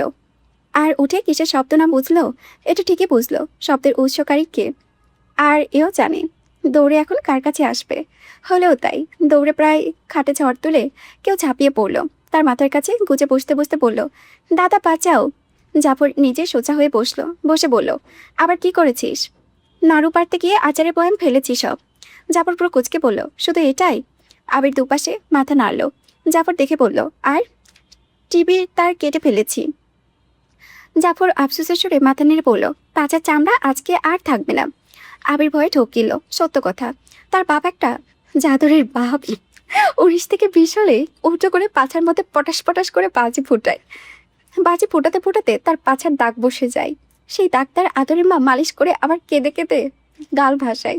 অবশ্য ভাসিয়েও তেমন লাভ হয় না। সে তার মতো আকাম করে, আর তার বাপ তার মতো পটাশ পটাশ বাজি ফুটায়। জাফর আবিরের ভয় মাখা মুখটা দেখে হাসলো। বয়স এবার 6। বাপের ডুপ্লিকেট, মায়ের হাড্ডি চালিয়ে খাচ্ছে। আজ থেকে আর নালিশ, কাল থেকে ওর নালিশ। আয়নার অবশ্য ছেলের জান প্রাণ। সে ছেলে গায়ে ফুলের টোকাও দেয় না। আর শাহবাজ, তার কোনো মার আর বাকি নেই। তবে এই ছেলে তো জানে না, মার খেয়ে দাদার কাঁথার নিচে যখন কাঁদতে কাঁদতে ঘুমিয়ে যায়, তখন তার জাদরের বাপ এসেই আবার আদর করেন, কোলে তুলে নিয়ে যায়। তাই হেসে বলল, মাকে আম্বিয়া ফুপুকে বলে দিছি তোর বাপের কানে যেন কথা না দেয়। আবির আবারও ঢকিলে বলল, তারা এমনিও বলবে না দাদা, তবে পাশের বাড়ি টিটুর ঘুষি মেরে নাক ফাটিয়ে দিয়েছি, বাবা আসলেই ঠিক নালিশ দেবেন। জাফর অবাক হয়ে বলল, কি করেছিস? ঘুষি মেরেছি। কেন? ভেঙচি কাটলো। ভেঙচি কাটলে তোর মুখ কি হয়েছে? কিছুই হয়নি। না হলে মুখে হাতটাকে ব্যবহার করেছিস কেন? ইট মারলে পাটকেল দিতে হয়, জানো না? আমার জেনে আর কাজ কি? তবে আজকে তোর চামড়া সত্যিই কেউ বাঁচাতে পারবে না। আবিরের এবার ভয়ে গলা শুকিয়ে এলো। জাফর দেখে বলল, চুপচাপ খাতার নিচে ঢুকে যা, তোর বাপ আসলো বলে। আবার সময় নষ্ট করলো না, চুপ করে খাতা টেনে দাদার বুকের ভেতরে ঢুকে গেল। নিঃশ্বাসের সমস্যা তার হয় না, পালাতে পালাতে অভ্যাস হয়ে গিয়েছে। তাই মাথাটিকে দাদার বুকের সাথে লেগে রইল। জাফর আগের মতোই হাসলো। হেসে সে নিজের শরীর এলিয়ে দিল। সে ভালো করে জানে দাদা নাতি এখন দুজনে টুপ করে ঘুমিয়ে যাবে। শাহবাজ কারখানা থেকে ফিরল কিছুক্ষণ পরেই। তার নিজের কারখানা, একটা সিলভারের, আরেকটা প্লাস্টিকের। প্লাস্টিকের হরেক জিনিস আজকাল খুব মার্কেটে চলছে বলে তার ব্যবসা রমরমা। সেই ঘটনার পরে মিঠাপুকুরে আর থাকেনি, থাকার ইচ্ছেও হয়নি। যে গ্রামে তার দাদি নেই, ভাই নেই, সেই থেকে করবেটা কি? তাই ঢাকা তখনই চলে এসেছিল। এক জায়গা থেকে আরেক জায়গায় মাথা শক্ত করা সহজ কথা না, টাকা যতই থাক। তবে সেই ঘাট দ্বারা একরোখা বউ কাউকে পরোয়া না করে ছেলেটা শক্ত করে দাঁড়িয়েছে, পুরো পরিবারকে দুহাতে আগলে নিয়েছে। বটগাছের মতো মাথা সোজা করে উঁচু করে দাঁড়িয়েছে। শাহবাজ বাড়িতে ঢুকে দেখল সেই তার দুনিয়া ভুলানো গোজা করা মুখ, যে মুখ গোজা করে ঘর ভর্তি মাখামাখি আচার পরিষ্কার করেছে। আর এই অকাজ কার সে ভালো করে জানে। বাড়ির সামনে আসতে এক নালিশও পেয়ে গেল। তাই চাচার রুমের দিকে এগোবে তখনই আম্বিয়া শক্ত গলায় বলল, খবরদার ওদিকে যাবি না, মারতে মারতে পোলাডারের শরীর আর কিচ্ছু নাই, হাঁটি গোনা যায়। শাহবাজ আম্বিয়ার দিকে ফিরল। সে বসেছে খাতা নিয়ে। গ্রামের বাড়ি অর্ধেক কাজও শহরের বাড়িতে নেই। আম্বিয়া দিন কাটে এসব হাবিজাবি করে। তাই ফিরেই বলল, ঠিকমতো পেটে ভাতের দানা পড়ে, দিন ভরে খায় হাবিজাবি, হাঁটি কোনা চাইবো না তো কি চাইবো? তো খাইবো না, একমাত্র বাড়ি মানিক, টাকা কবরে নিয়ে যাইবি? আদরে আদরে বান্দর তোমরাই বানাইতাছো। বানাইলে বানাইছি, বাপসাসার জবর মানুষ ছিলা। কথায় কথায় বাপসাসায় যাবা না তো? 100 বার যাবো, কি করবি তুই? শাহবাজার কথা বাড়ালো না। এই বাড়িঘরের প্রতিটা কোণা তার ঘামের বিনিময়ে হলেও এই ঘরে তার দাম ছিটেপোটাও নেই। এই ঘরের মহারানী ওই যে মুখ গোজ করে পেন্দুনি। কিছু হলেই এমন পেন দেয়, তার সব ভয় পিছে তাবুটি নিয়ে দাঁড়িয়ে যায়। এই যে তার পুচকে ছাওয়াল, এটাও বুক টান টান করে সোজা মায়ের সামনে দাঁড়ায়। কাল নাগিনীর সাথে বলি বলেই সে নিজের রুমের দিকে গেল। কারেন্ট নেই, শহরে মেঘ হলেও গরম কমে না। গায়ের শার্টটাও খুলে খাটে গা এলিয়ে দিল, দিয়ে চোখ বন্ধ করলো। করতেই তালপাখার বাতাস গায়ে লাগলো। সে আবার চোখ খুলল না, তবে অদেখা হাসি ঠোঁটের কোণে ছড়িয়ে গেল। যেতেই বলল, এই অবস্থায় নিচু হয়ে আচার তুলছিলে কেন? কাজের মানুষ কোথায়? আর আম্বিয়াবুকে এখনো বলনি? আয়না উত্তর দিল না, মুখ গোছা করেই পাখা নাড়তে লাগলো। শাহবাজ চোখ খুলে আয়নার দিকে তাকালো। তাকাতেই তার সব ক্লান্তি দূর হয়ে গেল। এই যে ফর্সা গোলগাল মুখ গরমে লাল হয়ে আছে, আগের মতো অবশ্য গায়ে হাড্ডি নাই। ছেলের হওয়ার পরে একটু ফিরেছে, আরও ফিরত ছেলেটা মানুষ হলে। সে এগিয়ে হাতের পাখা টেনে নিল, নিয়ে আবার শুয়ে হাতটা পেটে দিল। আয়না মুখ গোছ করে দাঁড়িয়ে রইল। শাহবাজ হাল ছেড়ে বলল, বলবো না কিছু আপনার ছেলেকে, এবার আসেন। আয়নার ফর্সা গোলকাল মুখে হাসি ফুটল। তারপর আস্তে করে এগিয়ে হাতে মাথা রাখলো। কিছুদিন হলো বুঝেছে আবার মা হচ্ছে, তাই শুয়ে লেপটে গেল শাহবাজের ঘামে পেঁচা সিক্ত বুকে। শাহবাজ আগলে আরেক হাতে পাখা নাড়তে নাড়তে বলল, একটা জান খেয়ে ফেলেছে, আরেকটা যে কি করবে আল্লাহ জানে। আয়না খিলখিল করে হেসে ফেলল। শাহবাজ সেই হাসি মাখা মুখের দিকে তাকিয়ে রইল। আয়না হাত দিয়ে মুখ অন্য পাশে ঘুরিয়ে বলল, এই মাসে এরশাদ ভাইয়ের সাথে দেখা করতে যাইনি? যাব, মাসে প্রথম দিকে ভাবি যাই। আয়না শাহবাজের গালে চিমটি কাটলো, কেটে বলল, ইস ভাবি, বাড়িতে এলে মাথা উঁচু করে কথা বলতেও দেখি না, যদিও দু একবার বলেন কোনো ডাকনাম ছাড়াই। ভয়ে পড়ি না যদি মনে হয় এই শব্দটা বোঝা, আর একবার বোঝা মনে হলেই সবার বোঝা ঘাট থেকে নামাতে চাই, আর নামালে আমার ভাই বাঁচতে পারবে না। পৃথিলা আপা অমন না, খুব চেনো মনে হয়। চিনবো না? এই যে কি সুন্দর খোঁজখবর নাই, ছোট চাচার সাথেও তো এখন টুকটাক কথা বলে। প্রাণের বান্ধবী। আয়না হাসলো, হেসে একটু উঁচু হয়ে আস্তে করে শাহবাজের খোঁচা খোঁচা দাঁড়িয়ে ওঠা গালে ঠোঁট ছুয়ালো। শাহবাজ হাসলো, হেসে মাথাটা আস্তে করে খাটে রেখে ঝট করে উঠে দাঁড়ালো। দাঁড়িয়ে দরজা লাগাতেই আয়না চাপা সরে থমকে বলল, একদম না, বাড়িতে এখন সবাই শাহবাজ। থাকুক, শাহবাজ গোনায় ধরে নাকি? ডাক্তার নিষেধ করেছে, করুক। শাহবাজ শাহবাজ বড় একটা শ্বাস পেলে আবারও জায়গা মতো শুনল। শুতে শুতে বলল, শালার জীবন। আয়না আবারও খিলখিল করে হেসে ফেলল। তার হাসির শব্দ আম্বিয়ার বসা ঘর থেকে শুনল। সারেং বাড়ির মতো তো আর বিশাল বাড়ি না। এই ঘরে খবর আরেক ঘরের আরেকজন সহজেই না চাইতো আজ করতে পারে, আর যায় বলে হাতটা ক্ষণিকের জন্য থমকে যায়, থমকে আবার নিজ গতিতে নিজের মতোই চলে যায়। শাহবাজ চশমাটা চোখে তুলে পত্রিকায় চোখ রাখলো। তিনি রিটায়ারমেন্ট নিয়েছেন, এখন তার সময় কাটে বলতে গেলে এই পত্রিকা খুঁটিয়ে খুঁটিয়ে চোখ বোলাতে। পাশের শায়লা চোখে মুখে রাগ নিয়ে ছোট মেয়ের ঘরের নাতনির মাথায় তেল ঘষতেন বিরক্তি মুখে। এই বিরক্তি মুখ সবসময়ই মাসে একবার হয়। কেন হয় সাবেদ জানে, তবে তিনি কিছুই বলেন না। মেয়ে বড় হয়েছে, নিজের সিদ্ধান্ত নিজে নিয়েছে, এখানে সে হস্তক্ষেপ করেনি বলেই শালা মেয়ে তো ভালোই, মেয়ের বাবাকেও শত্রুর দলে ফেলে দিয়েছে। শালা চেয়েছিল পৃথিলা নতুন করে সব শুরু করে, সে করছে না, আল্লাহ তাকে ভালো রেখেছে না, তো তার মেয়ের জীবন থমকে যাবে কেন? তবে শায়লা তো বুঝেও বোঝে না, তার মেয়ের জীবন থেমে নেই। তার মেয়ের জীবন চলেছে, সুন্দরভাবেই চলছে। এই চলার একমাত্র সঙ্গী পাশাপাশি না থাকলেও তাদের রুহু এক হয়ে গেছে। এই যাওয়া জাগতিক নিয়মে চলে অন্য একটা নিয়মে। সেই নিয়ম সবার বোঝার আসে না। তখনই পৃথিলা ডাক দিল। গায়ে ছাই রঙা তাঁতের শাড়ি, মাথায় সাধারণ হাতখোপা, মধ্যবয়স্ক নারীর কোটায় পা রাখলেও লম্বা চিকন শরীরটায় এখনও বাঁকানো। সে আগের মতোই, যেন কারো অপেক্ষায় বয়সটা থমকে আছে।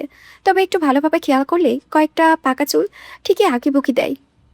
অবশ্য এই দেওয়া নিয়ে তার মাথা ব্যথা নেই, তাই সব সময়ের মতো শান্তভাবে বলল, আসি মা, আজ ফিরতে একটু দেরি হবে। শালা উত্তর দিল না। একটা হাই স্কুলে সহকারী প্রধান শিক্ষক তার মেয়ে, তাই এখন চাইলেই চট করে রাগ দেখাতে পারে না। তাই মুখ ফিলিয়ে বসে রইল। যারপর শয়তানটা করেছে তার জীবন নষ্ট, তার ভাতিজা করেছে তার মেয়ের জীবনটা নষ্ট। কে শোনে কার কথা? শালা উত্তর দিলেও সাবেত দিল, হেসে বলল, তাড়াতাড়ি ফিরো মা, রাতের ঢাকা ভয়ঙ্কর। পৃথিলা তার মতোই মৃদু হাসলো, হেসে বাড়ি থেকে বেরিয়ে এলো। বেরিয়ে কয়েক প্যাকেট সিগারেট কিনে ট্যাক্সিতে উঠে বসলো। কারাগারে যখন পৌঁছালো দুপুরে তপ্ত রোদ পড়ে গেছে। গিয়ে কাগজ দেখলো।